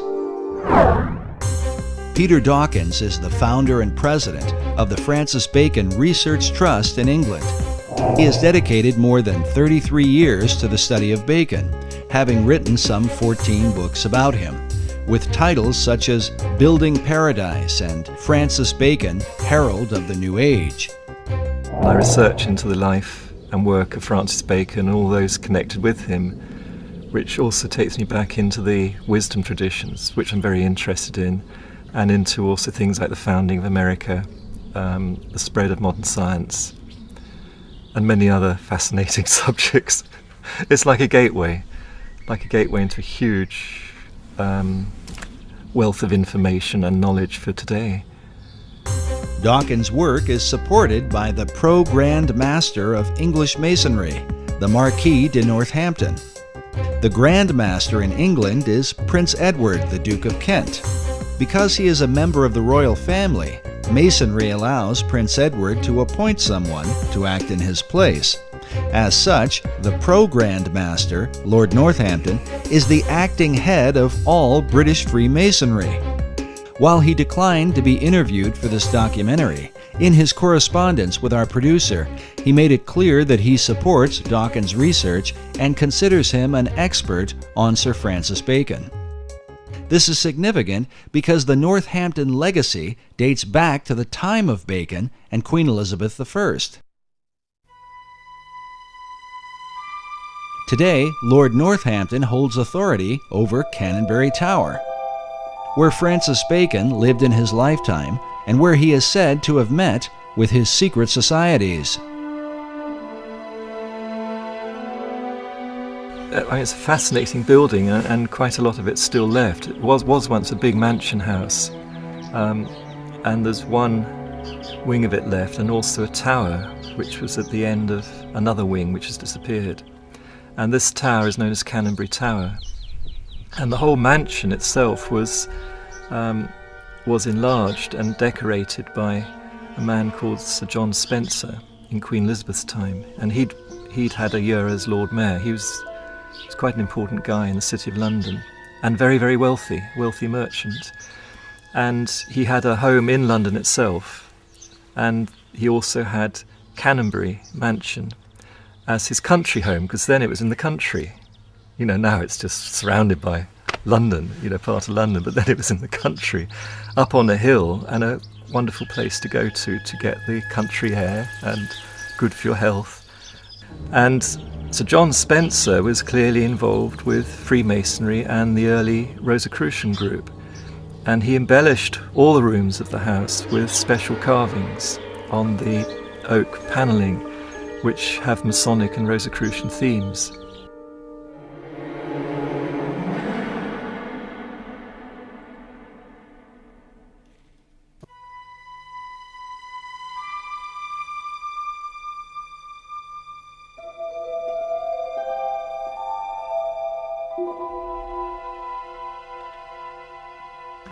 And particularly the fireplaces are done very, very carefully and specially.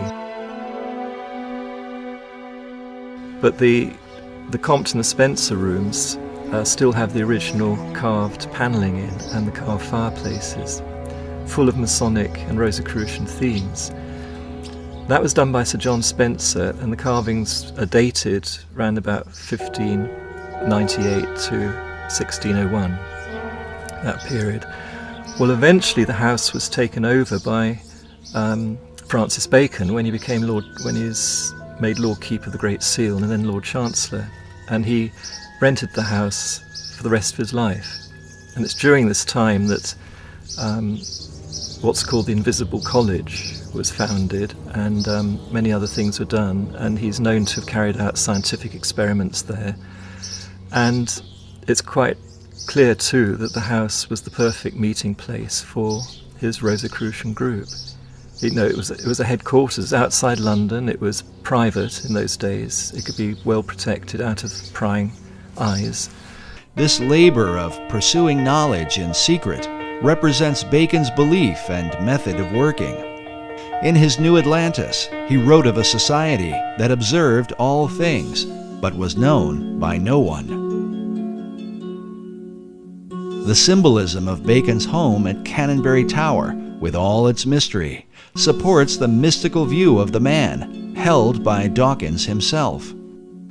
Well, using sort of Eastern terms, I'd say he was a master, but what in India they call a real master.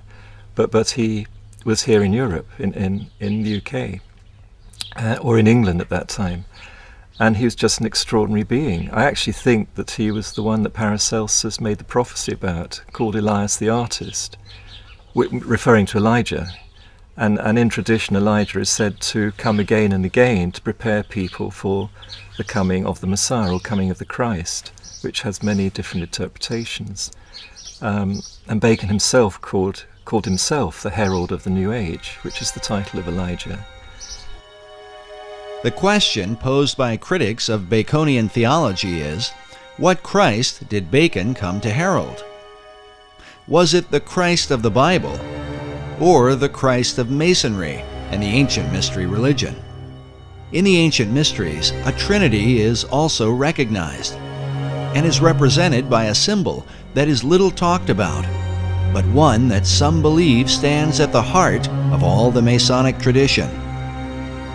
It is known as the 47th proposition of Euclid, or the Pythagorean theorem. Manly P. Hall illustrates and explains the occult symbolism of this theorem in his book, The Secret Teachings of All Ages. According to Hall, the right triangle represents this trinity. The perpendicular side symbolizes the masculine, or divine father, while the base represents the feminine, or divine mother.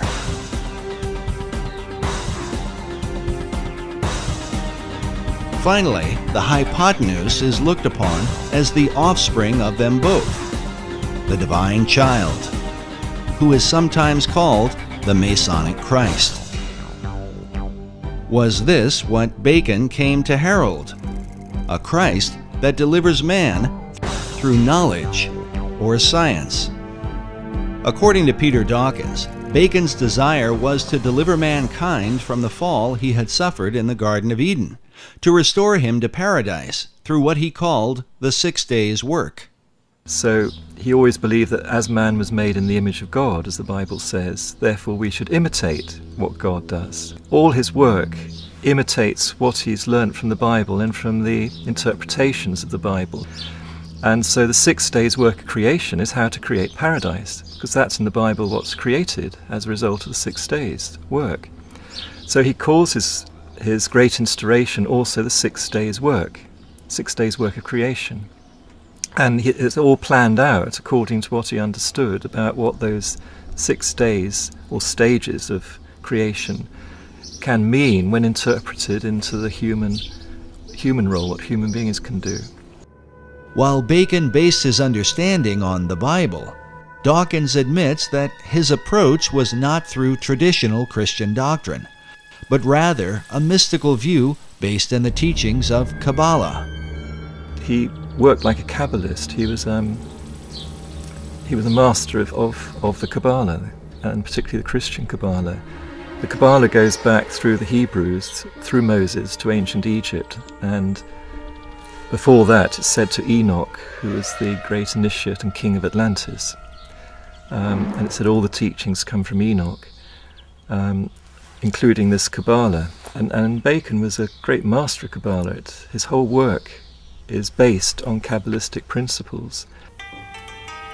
While explaining Kabbalah could go on indefinitely, it might be generally called the Jewish version of the ancient mystery religion. In the modern world, Kabbalah has gained popularity among celebrities and is practiced by Barbra Streisand, Mick Jagger, Roseanne Barr, Britney Spears, Jeff Goldblum, Elizabeth Taylor, Paris Hilton, Demi Moore, Winona Ryder, and of course Madonna, who has become a principal spokesman, much to the objection of some traditional Jews. In short, Kabbalah is designed to lead mankind to perfection, where man becomes a godlike being. It is a system that goes hand in hand with the concept of building paradise on earth. Sir Francis Bacon, the great Kabbalist, believed that the pursuit of science, or knowledge, was the way to achieve this great work. Most schoolboys used to know who Francis Bacon was and what he contributed to our knowledge today, and it was the method of science. Well, his first most public and fundamental effect he had was to form the basis of modern science, which is the experimental method. So he promoted what Socrates had also promoted, which was to not just think in your mind and argue, through arguments and so on, which is an Aristotelian method, but actually go out and look what is there in reality, in nature, and study nature and derive your thoughts and ideas from that and base experiments on that to see if they work. Then if they work and if they're useful, and they're proved useful over a length of time, then you might consider you've got perhaps a bit of truth. And then you build on that. Well, up to Bacon's time, most of what one could call science, which was not really properly existing as such, except in the mystery schools, in all university, academia and so on, was just producing arguments after arguments. You see, up until Bacon's day, it was the church that was in control, and in fact the church was in control up until about the 1800s. So the church was in control, but the church hierarchy wasn't necessarily pure Christian. There was a lot of people that were there because they could handle 3 or 4 languages and they had great intellect, but were they Christians? Real Christians? No, likely they were not.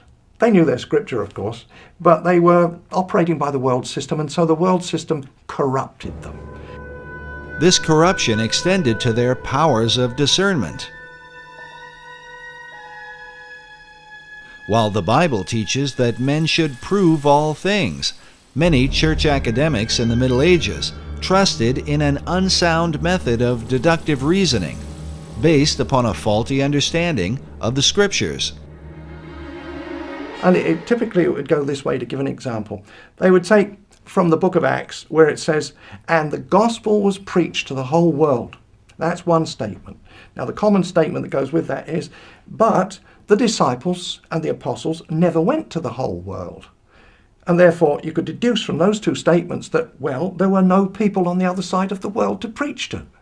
You see, well, obviously were, because the explorers found there were people in Australia and Tasmania. Years later they found that. So there were other people on the other side of the world. So you see, they got the wrong deduction using that method of deduction. And that's what Francis Bacon pointed out. He said there's so much nonsense. And so Bacon set out to establish a scientific method, one by which mankind might achieve all knowledge. Through this method, Bacon sought to bring forth a light that would eventually disclose and bring into sight all that is most hidden and secret in the universe. But first, he would have to find a way to overcome the stubborn traditions employed by the academics of his day, who would rather debate than examine. Bacon gives a great example in exasperation. When he was at university, he saw that there were professors and students spent 3 or 4 years debating how many teeth a horse has. Nobody went out to actually count them, you know. They just wasted all that time debating how many teeth a horse has. So he saw that as fruitless, wasn't producing anything good or useful, and humanity just was not evolving, and there's so many people in poverty and sickness. So he wanted to relieve that poverty and sickness, and get us towards a future paradise, a world paradise, not just for the England, but for the world. So he really started the whole principles of modern science, which is this experimental method. And then he had a formula to start with the basics, the physical world, which is physics, physical laws, and then work upwards towards metaphysics and so on. He couldn't talk too openly when it got to metaphysics, because it landed him in trouble with the religions of the time, who were at war with each other. So he had to do that in a more careful way, more veiled way. But right about it he did.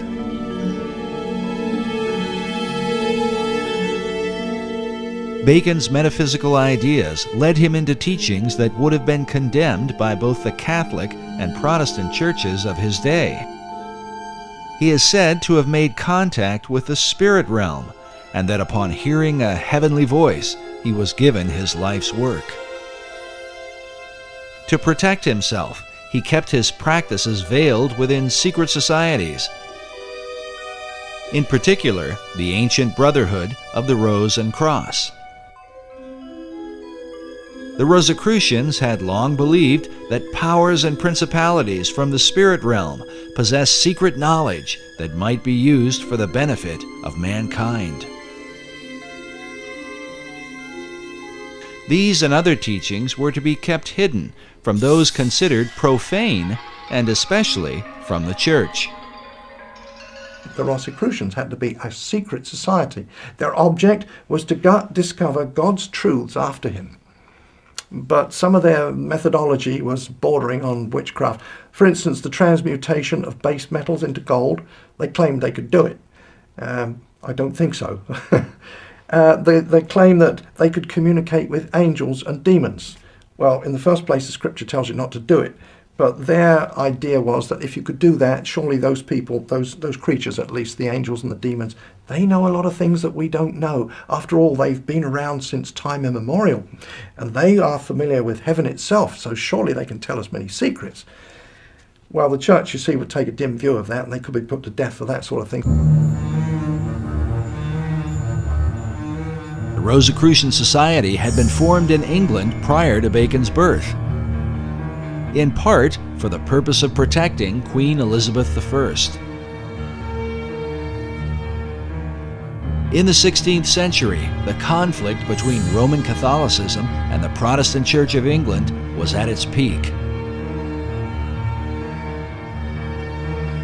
Mary Tudor, the daughter of King Henry VIII, took the throne and earned the title Bloody Mary.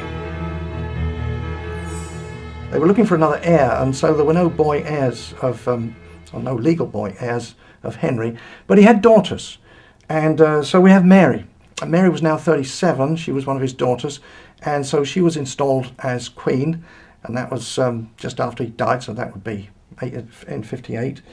And she was a Catholic, a dyed-in-the-wool Catholic, and she had actually married Prince Philip II of Spain. Of course, he was a Catholic too. So the first thing that Mary did was to repeal those laws which permitted the Protestants to practice their religion. Repealed them and then forcefully put to death as many Christians that were of the Protestant faith as she could find. Within the confines of the data that we have, she put to death 300, so there was 300 martyrs there that we know about in the short 6-year reign that she had. No one was safe from Mary's wrath against the so-called Protestant heretics, not even her own sister. Elizabeth Tudor was also the daughter of King Henry VIII, with his second wife, Anne Boleyn, whom Henry had married after divorcing Catherine of Aragon, the mother of Queen Mary.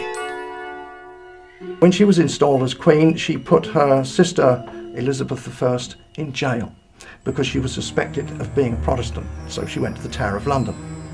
While imprisoned in the Tower, Elizabeth formed a friendship with a mysterious member of the court, a mathematician and mystic named Dr. John Dee.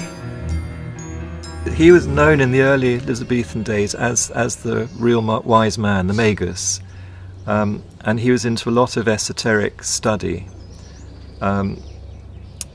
You know, he was certainly an initiate of the wisdom traditions. Dr. John Dee was one of the foremost geniuses of his day. John Dee was 34 years older than Francis Bacon. And John Dee was a mathematician, lived in London. He was a mathematician and astrologer to Queen Mary, Tudor. That's Bloody Mary. While Dee began in Mary's service, he soon fell out of favor because of his bizarre experiments, and some say his friendship with Elizabeth. In any case, Dee was imprisoned under suspicion of sorcery, an accusation that would follow him throughout his life, and one that seems not unfounded considering his system of magic is still practiced by many occultists to this day. One thing that he is most noted for today among occultists is that he and a fellow named Edward Kelly, who was a medium, did magical invocations related to the Book of Enoch to produce an entire, what today is called, Enochian system of magic. And it's this incredibly complex language and alphabet and cubes and magic squares, and it's extremely complex, and it's very, very powerful. In his quest for knowledge, Dee tapped into the powers of the beyond, hoping to learn secrets from the spirit realm. But that's not to say he wasn't trying to communicate with angels. He did. And they can be contacted and talked with. Roughly it means messengers of God. So that's what Dee was trying to do in his own way. But he obviously was too open about it, so in the end he got persecuted for this. But not everyone saw Dee's dabbling as communicating with angels of God. Dee once wrote that he was looked upon as a companion of hellhounds, a caller and a conjurer of wicked and damned spirits. Yet like Bacon, he practiced much of his craft in secret as an active member of the Rosicrucians in England. Some even credit Dee with founding the modern Rosicrucian movement. As such, communing with angelic beings that provide scientific knowledge was a familiar practice. Now, there was a pretty very brief and shady dividing line between what they called scientific knowledge and what we might call outright witchcraft today. It was the demarcation there was very shadowy. This shadowy line was one that Dee crossed many times. Yet for a while, he flourished under the reign of Queen Elizabeth. During this era, some believe that he was a kind of mentor to Sir Francis Bacon. Well, we know from Dee's diary that Bacon made one visit, at least, to Dr. John Dee's home at Mortlake. And when these visits were recorded, Dee was meaning people had come to talk with Dee and discuss esoteric matters with him and to use his library and so on like that. So we know that that's a historical record we have. Otherwise, it's circumstantial evidence. Bacon clearly knew Dr. John Dee because he was an important person in Queen Elizabeth's court, and Francis Bacon was a courtier. Perhaps the reason for the lack of records in Bacon's relationship with John Dee is that their work was done behind the veil of secret societies. There's always been these secret societies trying to promote learning and raise the level of people's thought and culture to a kinder level and higher level. But mostly they've worked in secret because the church, most of the different churches have been so, well, not very kind. The problem we're dealing with here is that Europeans discovered an awful lot of information, and very important, good, solid information of sciences that had been, developed richly elsewhere and that were brought into Europe and were so threatening to Christianity that they had to be suppressed. We know what happened to Galileo, and we know what happened to endless numbers of Giordano Bruno and so many others in science. They had to go underground. So the process of forcing knowledge and wisdom underground created a lot of coding and a lot of buzzwords and a lot of secret gestures and terms that still aren't understood to this day. So Dee is amongst that group. While men such as Galileo were persecuted for representing scientific knowledge, the secret societies of the Elizabethan era were in danger not for the knowledge they possessed, but how they obtained it through occult practices of summoning spirits and conjuring demons. They were, nevertheless, determined to continue for the cause of science and learning. Dr. John Dee led the way in this arena.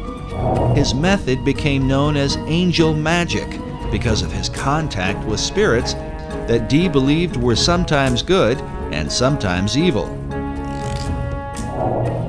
At one point, Dee's angels compelled him to visit the Holy Roman Emperor, Rudolph II, and tell him that he was wicked and that if he did not repent, God would throw him down. Incredibly, Dee obeyed the angels, visited the emperor, and established a friendship that would help to protect him from persecution later on. In his experiments, Dee worked with a medium named Edward Kelly. Kelly was the one who often made contact with the spirits Dee communed with. In a diary entry of June 8, 1584, Dee records a startling account. He claims that Kelly was greatly troubled when the angels tried to persuade him that Jesus was not God, and that no prayers ought to be made to him. They further claimed that sin did not really exist, and that man's soul simply moves from one body to another, in what sounds like reincarnation. Upon hearing this, Kelly was apparently distraught, and believed they had contacted evil spirits. Nevertheless, the angels provided Dr. Dee with gifts of knowledge.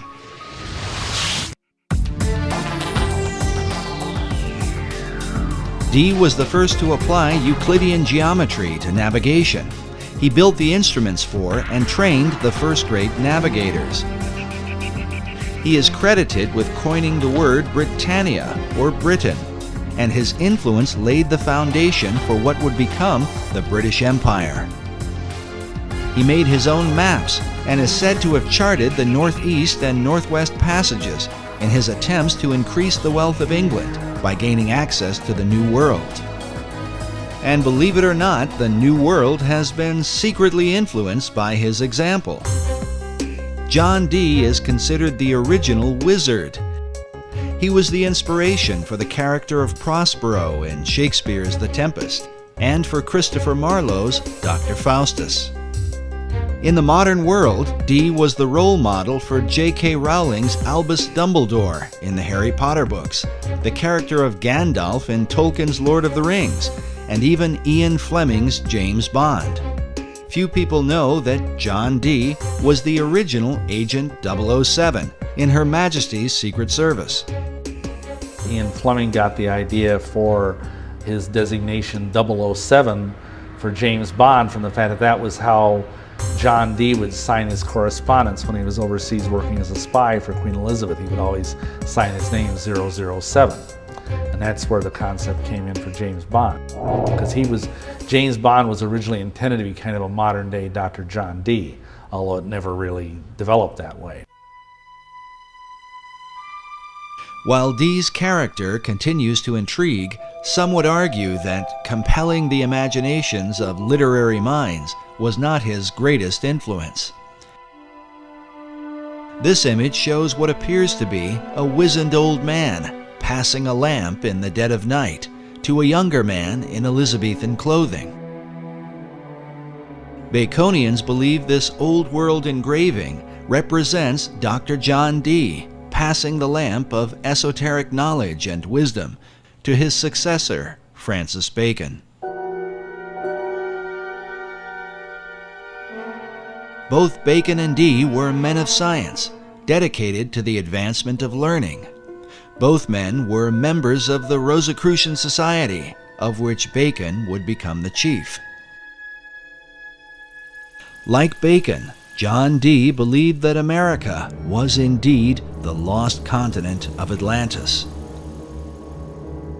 But where did he get this idea? Was it given to him by his angels?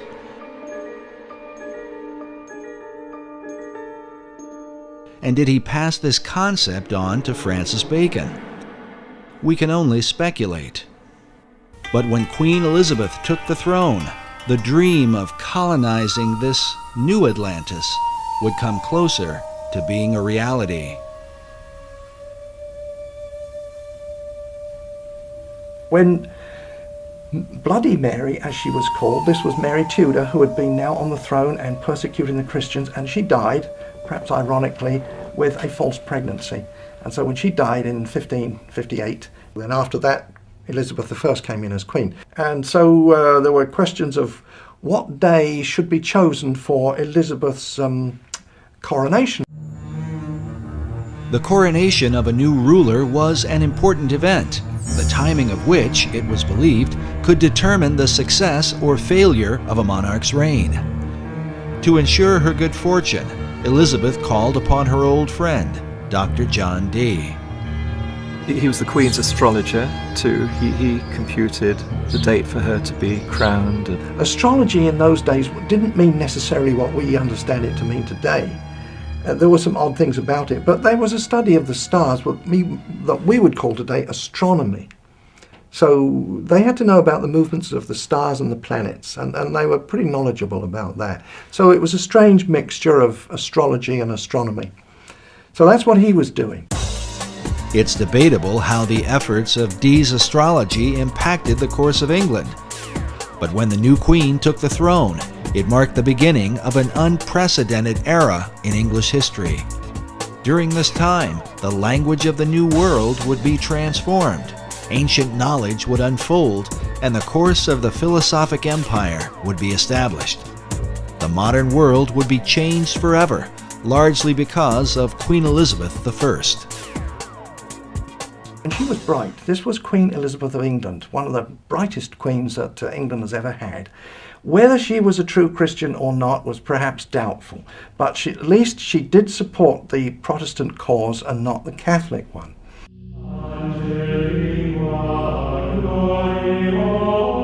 The Queen's Protestant faith made her immediate enemies in Rome.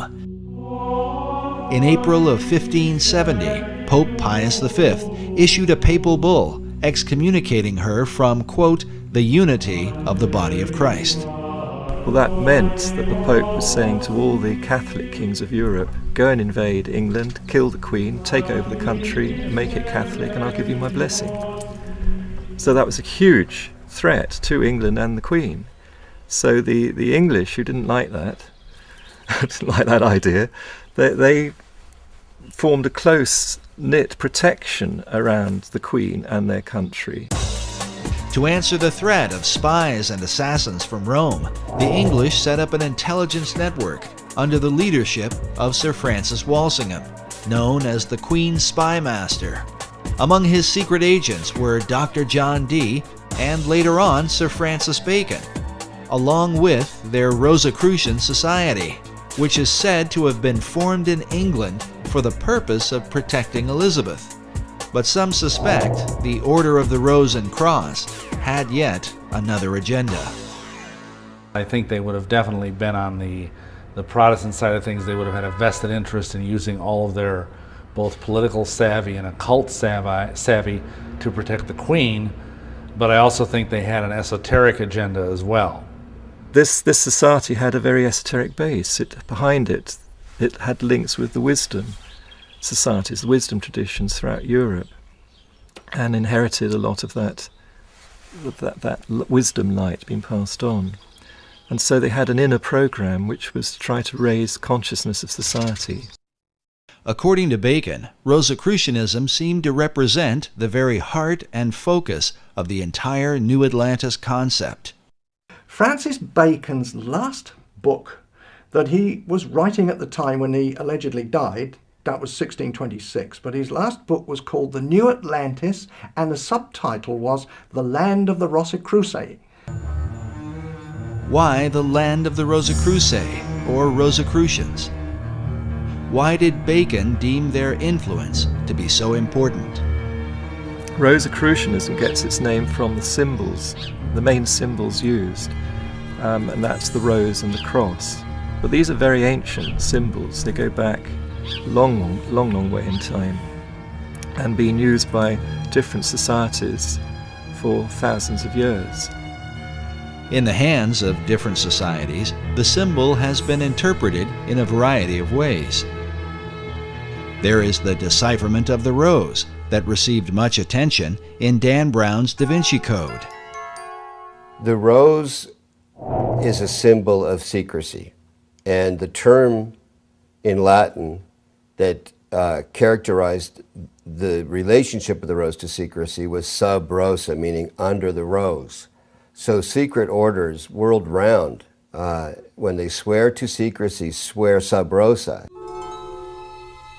The secrecy of the rose represents the hidden knowledge of the ancient mystery religion, while the cross symbolizes Christianity. The combining of these two is what defines the belief of nearly all the secret orders. The symbology there is the infusion of all this Eastern Persian spirituality into Christianity. Was this fusion of beliefs a part of Bacon's plan? And what sort of impact could it have? The Reformers argued that the mixture of paganism and Christianity is what produced the Dark Ages. Would Bacon's program of the Rose and Cross be a blessing or a curse? And how would this whole thing be carried out?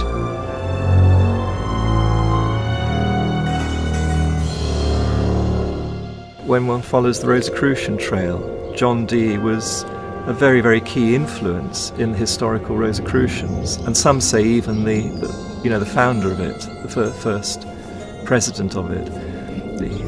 But at some point, the presidency was given over to Francis Bacon, and he was in charge of the Rosicrucians, not just in England, but it spread right through Europe, and was following Bacon's particular program. And outwardly Bacon called his program the advancement of proficience of learning. This advancement of learning represented Bacon's desire to transform the world through knowledge.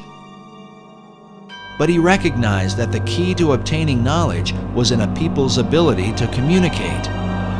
As such, Bacon worked to reform the English language in ways never before realized.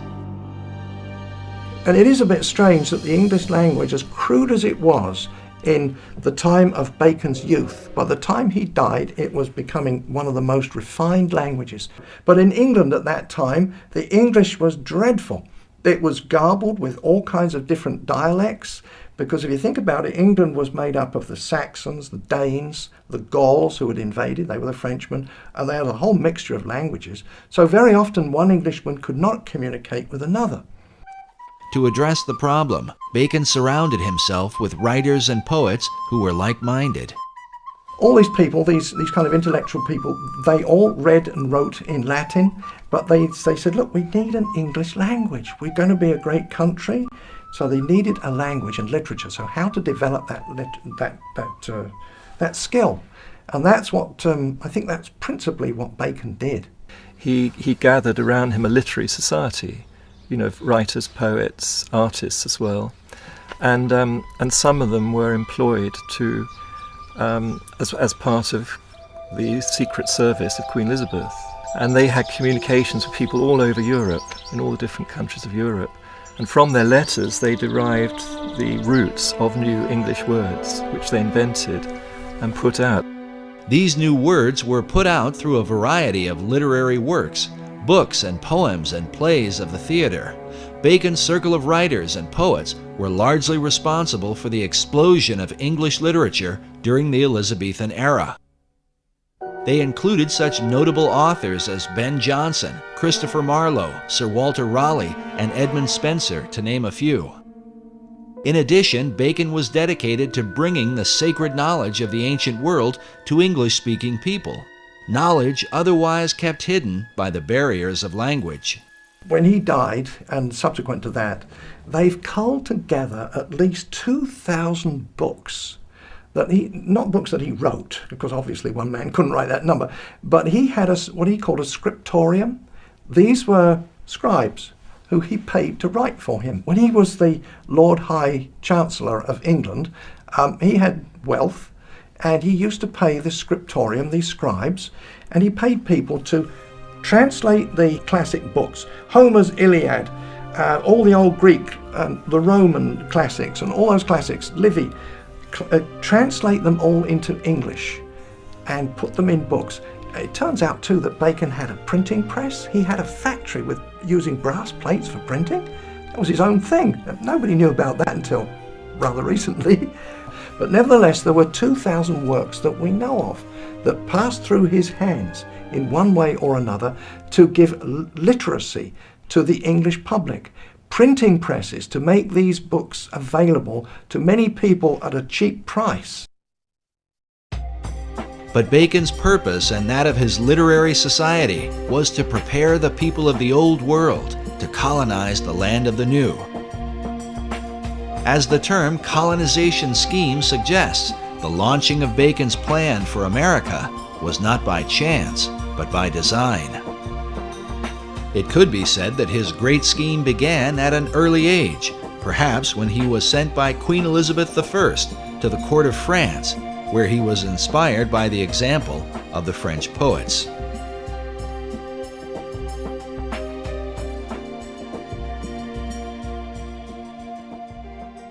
Another major influence, he obviously was inspired in France by the French Pleiades, the group of French poets who were deliberately trying to make the French language into a really good language, particularly for poetry and writings and so on of that sort. And Bacon spent several years at the French court, came back very inspired and wanted to do the same thing for the English language. Upon his return to England, he was sent to study law at the prestigious Gray's Inn in London, where his statue can be seen today. It was here that Bacon formed the beginnings of his own literary society, a secret group known as the Knights of the Helmet. The Knights of the Helmet were actually the name of a masque he wrote, or it's thought he must have written, because masques were put together by a lot of people for the royal court or for the Inns of Court, which was where the lawyers were.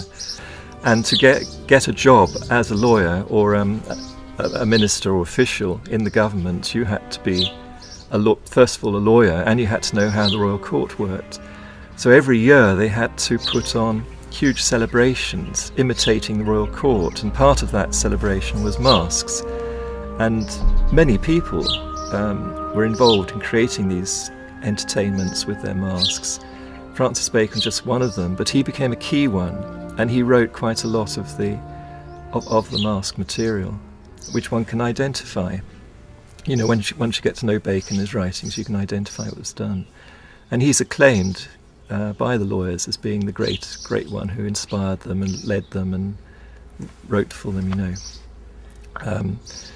But the Knights of the Helmets was the name of one of the masks at a key moment when the whole Shakespeare authorship, the name the Shakespeare was being used for the first time. The Knights of the Helmet took as their inspiration the Greek goddess Pallas Athena, who carried a spear and who wore a great helmet, a symbol of secrecy. According to tradition, one that wears the helmet of Athena becomes invisible. And they had to swear allegiance to it. And not only that, Athena, the goddess Athena, carried a spear that she shook in the eyes of ignorance. And she was one of the greatest goddesses among the Greeks, ruling through intellect and man's wisdom. Even as Dr. John Dee had been inspired by angelic beings, some researchers believe that a spiritual encounter with Pallas Athena gave Bacon the inspiration for his life's work. Well, in some of those cipher writings that he had written, he writes there how this, he heard an heavenly voice.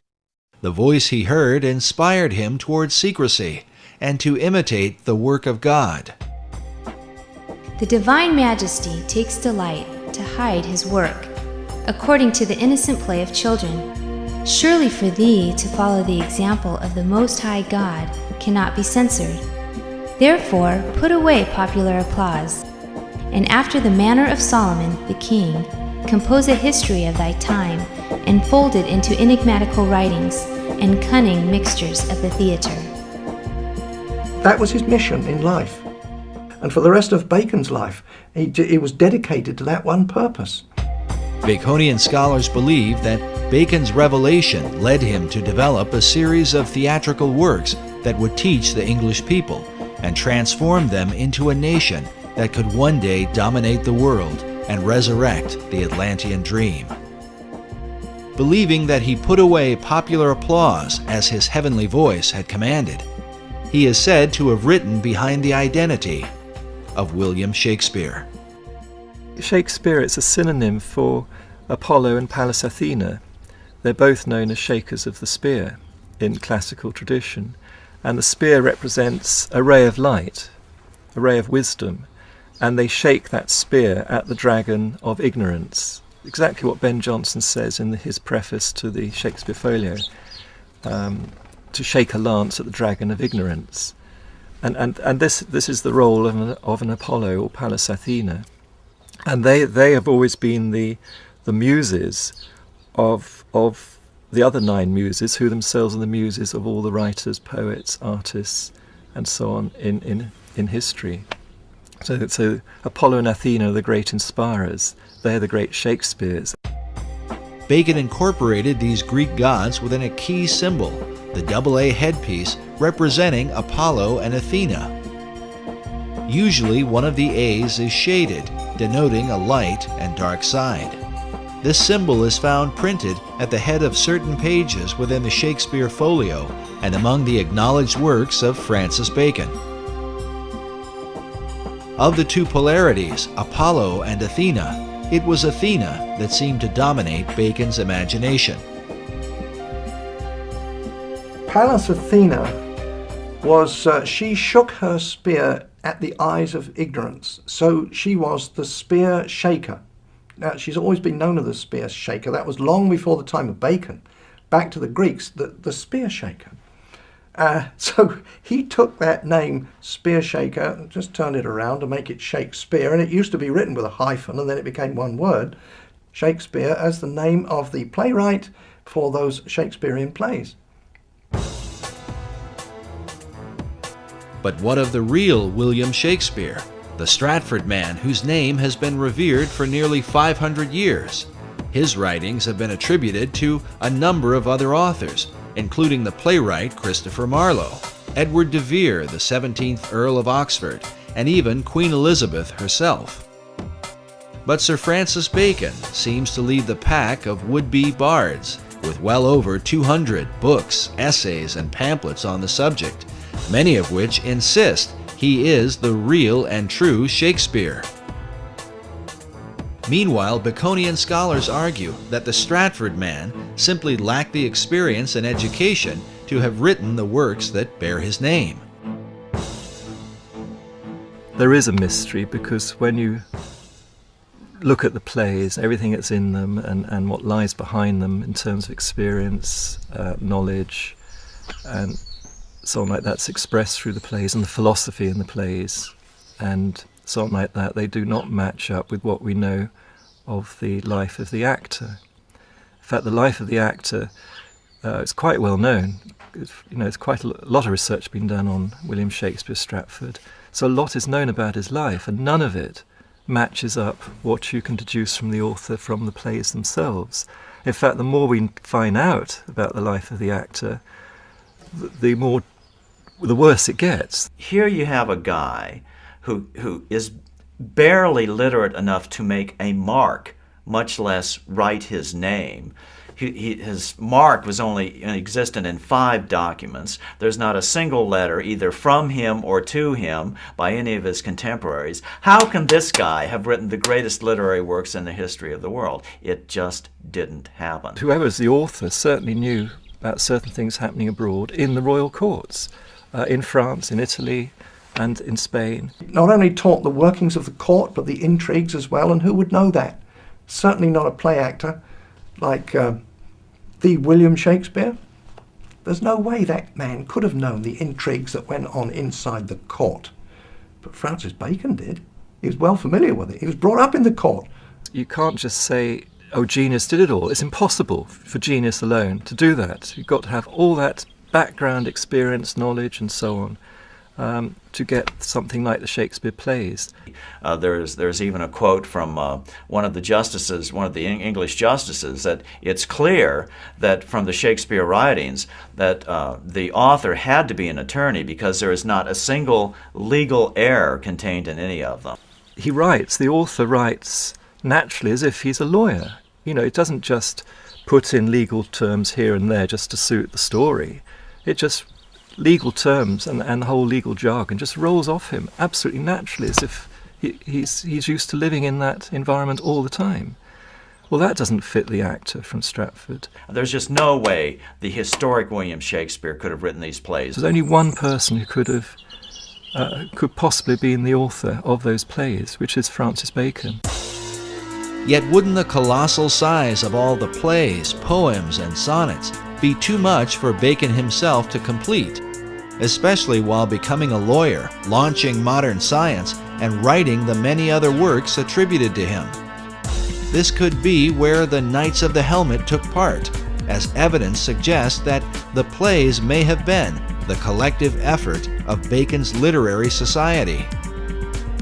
We know from historical records that Bacon actually had a literary group around him. Some of them were actually paid, employed by him, and others just did it voluntarily. A big group. Why? Why did he do that? You don't employ a lot of people, all writers, poets, artists, and as well as cipher experts and so on. You don't employ them for nothing. So what did they do? And then you get the answer, the Shakespeare plays, because scholars have found out there's been other contributions in the plays from other poets and so on, have all put a little bit in here and there, and then you find that they were either associated with or employed by Bacon in that group. They're all part of this one group. So then the picture emerges of a typical Renaissance studio, but instead of being an artist, a painter with his studio of pupils, you've got a writer with his studio of pupils working with him. They each contribute a little bit to the picture or the story, but the main artist or author is Francis Bacon himself.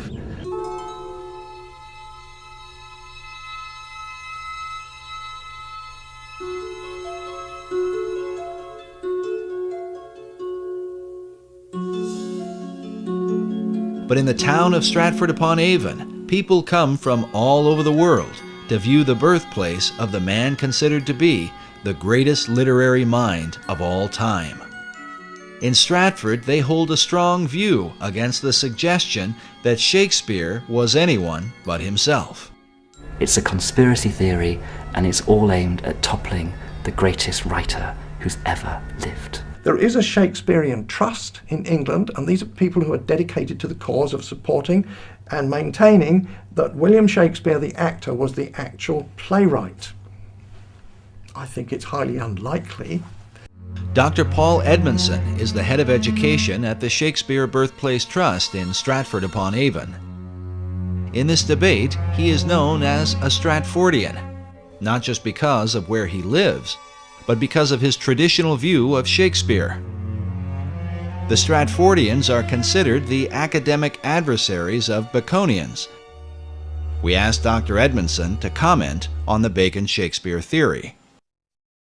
It first occurred in 1785. A vicar just outside Stratford got to the age of 80, and then there's some report of him burning the papers that he'd been working on, as if in his later years he just kind of renounced any theory that he had about Bacon. It was taken up in 1856 by, what a surprise, Delia Bacon, no descendant, but she wanted to prove that Bacon wrote the plays. She even went as far as having herself locked in Holy Trinity Church to dig up the grave of Shakespeare, convinced that some manuscripts would have been inside the grave saying, "I did not write the plays, it was Bacon instead."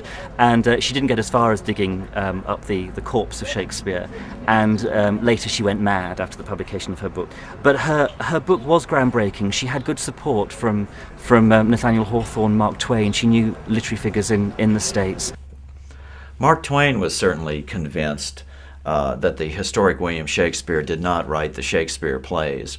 And this is a guy, how can you deny his conclusions? He had the money to investigate it. He had the time to investigate it. He's not known as a crackpot in any other venue. In 1909, Twain took up the Bacon-Shakespeare controversy with his own book titled Is Shakespeare Dead?, in which he questions the reputation of the Stratford actor in his lifetime.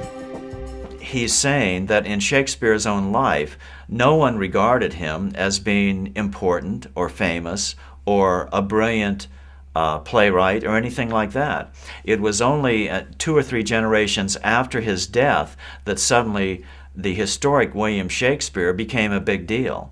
So however, the plays enjoyed immediate success and immediate prominence. So how do you explain that? That's simply not true. There's all sorts of evidence that he died and that he was remembered after his death. First of all, there's the very significant memorial bust in Holy Trinity Church, which not only is an early likeness of Shakespeare to give us a sense of what the man actually looked like, but it also mentions him as a great writer. On the inscription of the monument, "See living art," but paid to serve his wit. I'm paraphrasing there, but it mentions living art and looking at the page rather than the monument, which is an echo of, or prefigures possibly, the commendatory verse of Ben Jonson, Shakespeare's friend and contemporary playwright, at the front of the first folio. The first folio is the first time Shakespeare's works are gathered together after his death by his friends. That's crucial. What is equally crucial is that the 2 tributes mentioned by Dr. Edmondson did not come about until years after Shakespeare's death. Other great writers of the time, like poet Ben Jonson, were given more immediate recognition within months of their passing. Just as importantly, the great folio assembled by Shakespeare's friends 7 years after his death contains what many believe to be some important clues. 19th century author W.F.C. Wigston referred to William Shakespeare as Phantom Captain Shakespeare, the Rosicrucian Mask. This may have been partly due to the world-famous Droeshout portrait that appears on the front of the original Great Folio of 1623. Note the presence of a line extending from the jawline of Shakespeare to the bottom of his left ear, as if to suggest the face were simply a mask. If this seems far-fetched, consider the dedication which appears beside it, written by poet Ben Jonson, a friend of both Shakespeare and Sir Francis Bacon. With a rather mysterious twist, Johnson concludes with the words, "Reader, look not on his picture, but his book." Why would Ben Jonson point the reader away from the face of Shakespeare and compel men to look upon the book instead? A dedication that seems to parallel the monument at Holy Trinity Church. On the inscription of the monument, "See living art," but paid to serve his wit. I'm paraphrasing there, but it mentions living art and looking at the page rather than the monument. Are these allusions made by the men who knew the real William Shakespeare, that he was simply a mask or frontman for Francis Bacon? Bacon paid him off to go and keep his mouth shut. The monument at Holy Trinity Church refers to the page that serves Shakespeare's wit. But when one looks upon the page beneath his hand, it turns out to be blank. Some Baconians believe this is a secret code, alerting the reader that the Stratford man himself wrote nothing. The empty page is said to match the empty expression on the face of Shakespeare, who Baconians argue could barely write his name. It's actually a big embarrassment to, you could say, the academic fraternity that believe the actor wrote the plays. The question of Shakespeare's literacy is often mentioned because of the few known signatures he left behind. As one writer puts it, the scrawling, uncertain method of their execution stamps Shakespeare as unfamiliar with the use of a pen.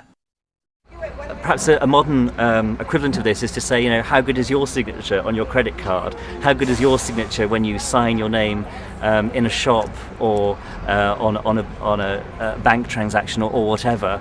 There are several signatures which survive of Shakespeare. How good would you like them to be? While Baconians argue that Shakespeare lacked experience, Edmondson points out that, as the son of a glove maker, he was uniquely qualified. There's lots of references to different kinds of leather. For example, Feste's line in Act 3, Scene 1 of Twelfth Night about someone's wit being like a cheverel glove. Cheverel, as the son of a glove maker, Shakespeare would have known, is a kind of kid skin which stretches and stretches and stretches when you're making the gloves. It's a very soft, supple material to work with. And here you have it immersed in the wordplay of one of Shakespeare's clowns. Francis Bacon knew nothing about different kinds of leather, I would suggest. Actually, you could turn this whole thing on its head and say that Shakespeare wrote Bacon, which is something that a lot of people don't suggest, because why bother to do it that way around? One of the problems is the Shakespearean trust is that while these objections come up to William Shakespeare being the author of the plays, they refuse to investigate the contrary evidence which has been put forward to them. They refuse to look into it. They refuse to look into the cipher codes that Bacon incorporated in the first folios, for instance. Bacon uses this cipher in the Shakespeare work and his own, and in the work under his own name.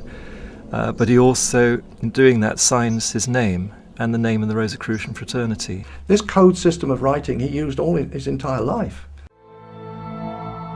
The examination of the cipher codes in Shakespeare's plays have filled hundreds of books and essays over the last few centuries. But perhaps the most specific evidence are the presence of Baconian and Rosicrucian emblems in the Great Folio of 1623 and in earlier works by Shakespeare. Bacon's light A and dark A symbol appears, representing the two Shakespeares, Apollo and Athena. Meanwhile, this Rosicrucian emblem, featuring the god Pan, is found prominently throughout the work. Other mystical headpieces with Rosicrucian symbolism are found both in the Shakespeare Folio of 1623 and in works openly published by Sir Francis Bacon. The varied symbols and ciphers clearly mark the presence of Bacon and his Rosicrucian fraternity, while to what extent they were involved in the writing of the plays remains a matter of debate. But perhaps the most compelling evidence is that the works of Shakespeare helped to accomplish exactly what Bacon and his Knights of the Helmet set out to achieve. While the numbers vary, the plays are said to have developed some 20,000 words for the English language, with some words being created, older words being revived, and current words being used in new ways. Could the actor from Stratford, with a limited education, have accomplished this coincidentally? The Shakespeare controversy was illustrated quite clearly by Masonic author Manly P. Hall in his book, The Secret Teachings of All Ages, where he reveals the veiled purpose behind the writing of the plays. He says, Sir Francis Bacon, the Rosicrucian initiate, wrote into the Shakespearean plays the secret teachings of the fraternity of the Rose and Cross, and the true rituals of the Masonic order. The Bacon-Shakespeare controversy involves the most profound aspects of science, religion, and ethics. He who solves its mystery may yet find therein the key to the supposedly lost wisdom of antiquity. The lost wisdom that Hall refers to is said to have begun in ancient Atlantis.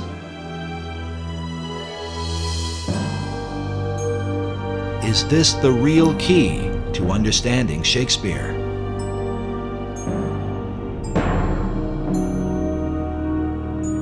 Incredibly, it may be said that the plays themselves represent the whole confusion of America's foundation. For while Shakespeare contains a clear representation of Christianity, with some 1,200 biblical references, along with them are plays with openly pagan and magical themes. Like the symbol of the Rose and Cross, the plays combine the teachings of Christianity with the wisdom of the mystery religion.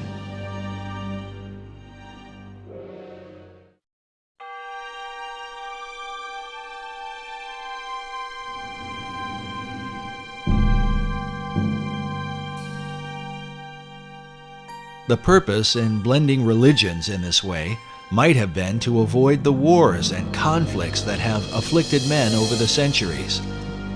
Bacon, who saw religious persecution in his own day, may have inherited this view from an earlier Masonic influence, the Knights Templar. The whole episode of the fall of the Knights Templar is a matter of conflicting historical controversy. We do know that when they left the Holy Land, the order had increased in numbers and power, and by the beginning of the 1200s, they had returned to Europe, and the Knights Templar then became the dominant financial force in Europe. The Templars were the people that loaned the money. Well, of course, the popes and people to whom the money was, they owned the money, they could get rid of their debt by getting rid of the Templars, and they did.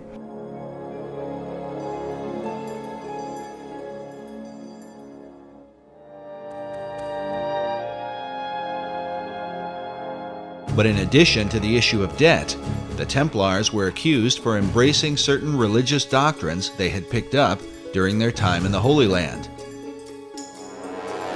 It is said they began to combine the teachings of Christianity with the influence of Islam and Judaism, as well as spin-off cults known as the Yazidi and the Hashashin.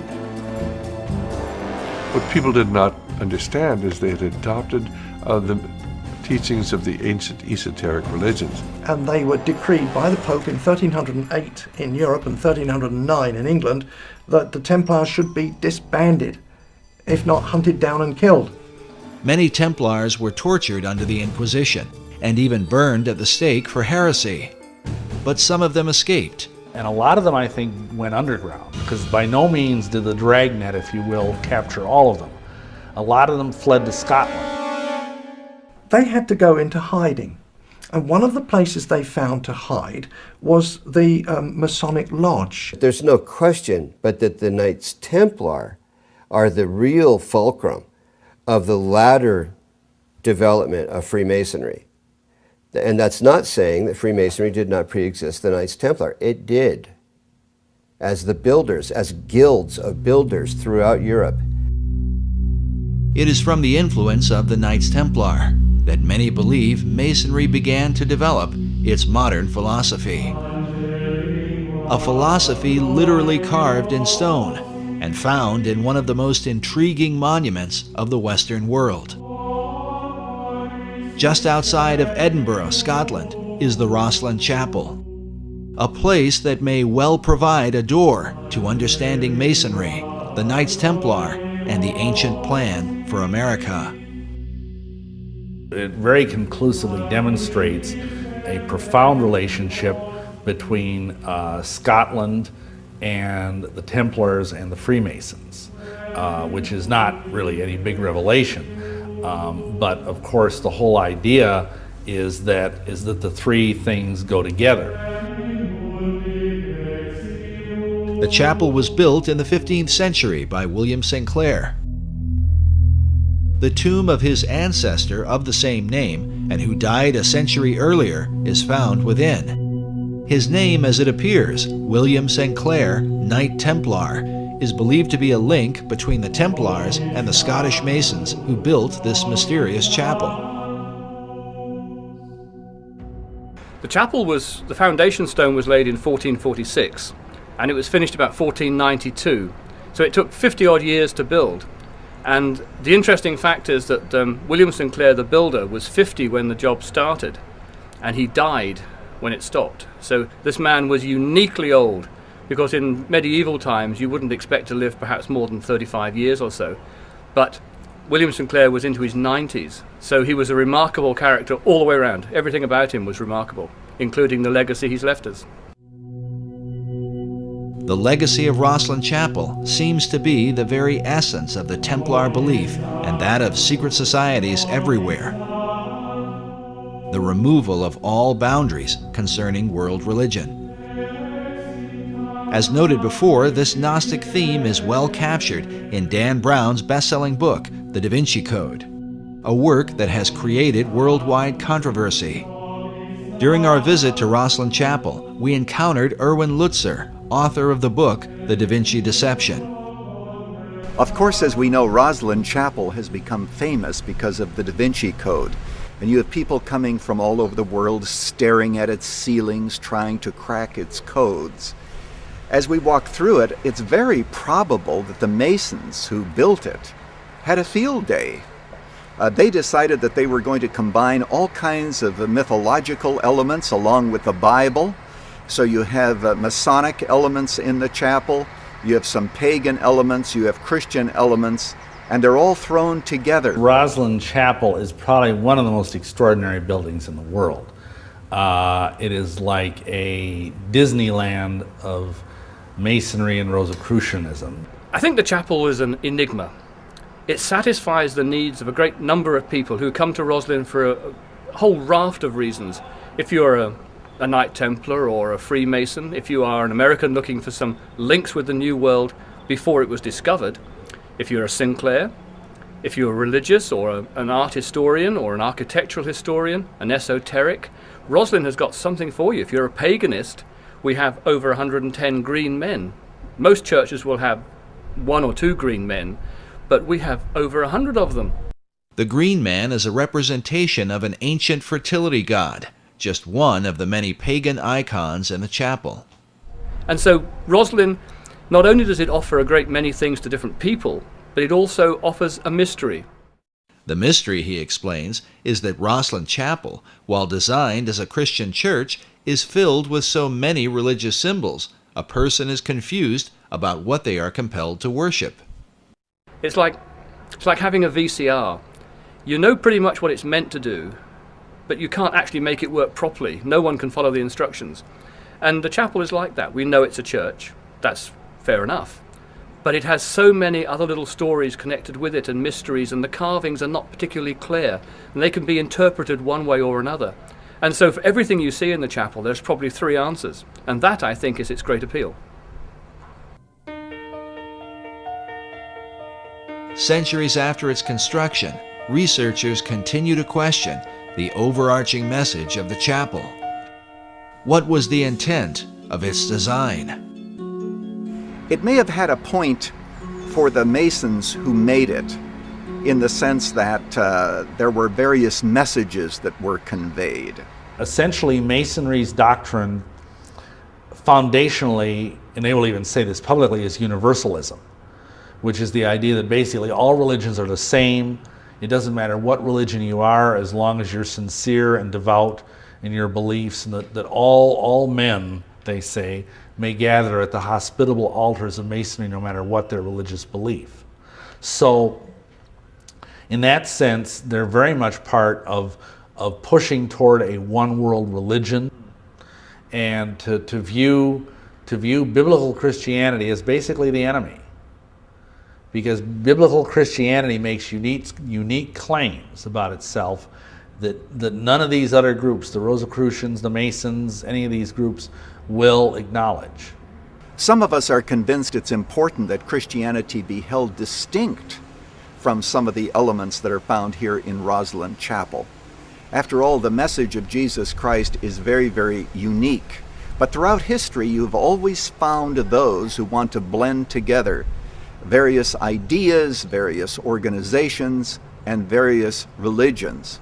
And here at the Rosslyn Chapel, people can come and they can practically see anything that they want.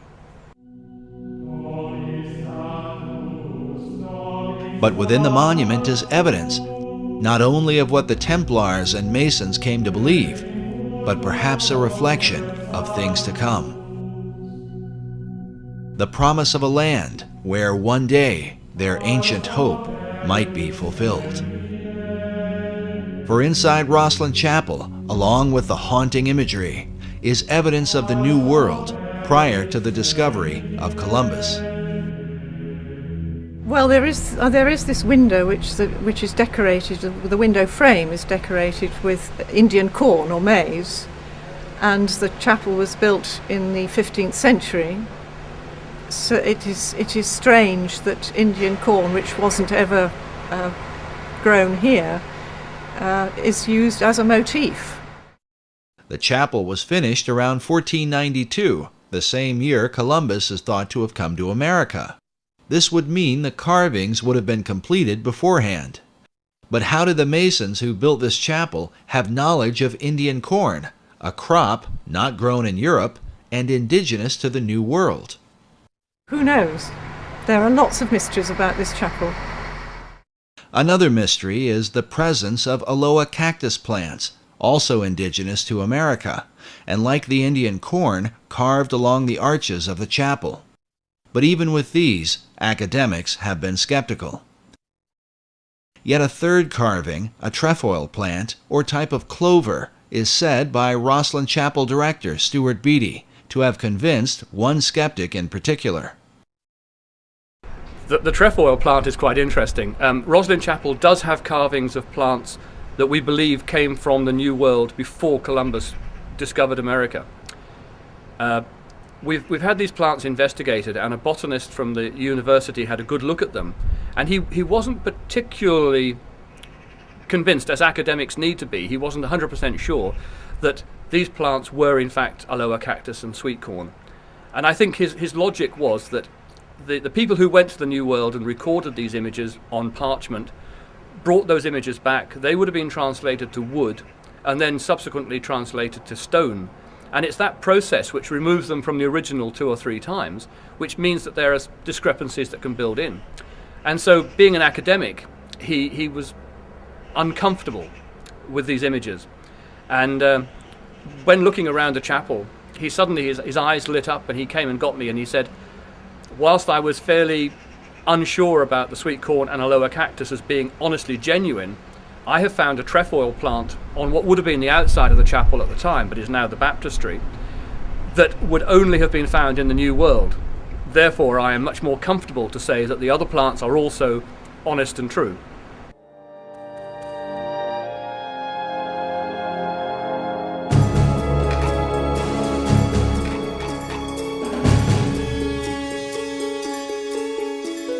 When the Templars were arrested in Europe, many of them are said to have escaped with a great fleet of ships that were never to be found. Could they have made their way to the New World? If so, they could have handed down this knowledge through secret societies to men like Francis Bacon, and before him, Christopher Columbus. some people believe that Columbus didn't just accidentally stumble onto America, that some secret society which he had access to had knowledge of the existence of the continent of both North and South America. Was Christopher Columbus a member of a secret order? Some researchers point to this painting that depicts Columbus with his left hand in a Kabbalistic gesture, denoting the left-hand path of the initiate, meaning the path of darkness or secrecy. In addition, the ships of Columbus sailed to the New World adorned with red crosses on a white background, the symbol of the Knights Templar. Columbus's wife was the daughter of a famous Knights Templar line that passed along what are called portolands and cartographs that Columbus had direct access to. And we know that he robbed the Portuguese and brought all of those portolands to Isabella and Ferdinand. What I'm suggesting is that people knew about this new Atlantis. They knew at the time of Columbus and before the time of Columbus. But did the secret societies involved view the New World as Atlantis of old? And if so, from where did they develop this idea? Was it only from Plato's account? Or from a belief more deeply rooted in America's secret history? In his groundbreaking book, America BC, Harvard professor Barry Fell reveals the presence of ancient Europeans in New England and the American Midwest as far back as 800 BC. The author uncovers evidence of ancient Celts and Druids, with travelers from Spain, Libya, Carthage, Rome, and Egypt, all of whom came to the New World centuries prior to its so-called discovery by Columbus. His research exposes that the all-seeing eye was present in places like Vermont and New Hampshire long before the New Order of the Ages was declared. Does this stand as proof that America was indeed known by the ancients, and that its destiny has been the plan of secret societies from long ago? Sir Francis Bacon believed it was his mission to reform the world in preparation for building paradise on earth, to lead mankind into a new age. And Bacon himself called himself the herald of the new age, which is the title of Elijah. And in tradition, Elijah is said to come again and again to prepare people for the coming of the Messiah, or coming of the Christ, which has many different interpretations. As shown before, the Masonic Christ is perceived as the hypotenuse in the 47th proposition of Euclid. This rare Pythagorean symbol is found among the Masonic regalia of the 4th Earl of Rosslyn, whose family owns the Rosslyn Chapel. Oddly enough, this same emblem forms the heart of the design for Washington, D.C., known as the L'Enfant Triangle. Masonic author David Oveson claims that the entire city of Washington is based around this Pythagorean theorem. If so, America's capital might stand as the ultimate dedication to Bacon's great plan, a city designed symbolically to represent the Masonic Christ that Bacon came to herald. If these things are so, what can this mean for the secret destiny of America?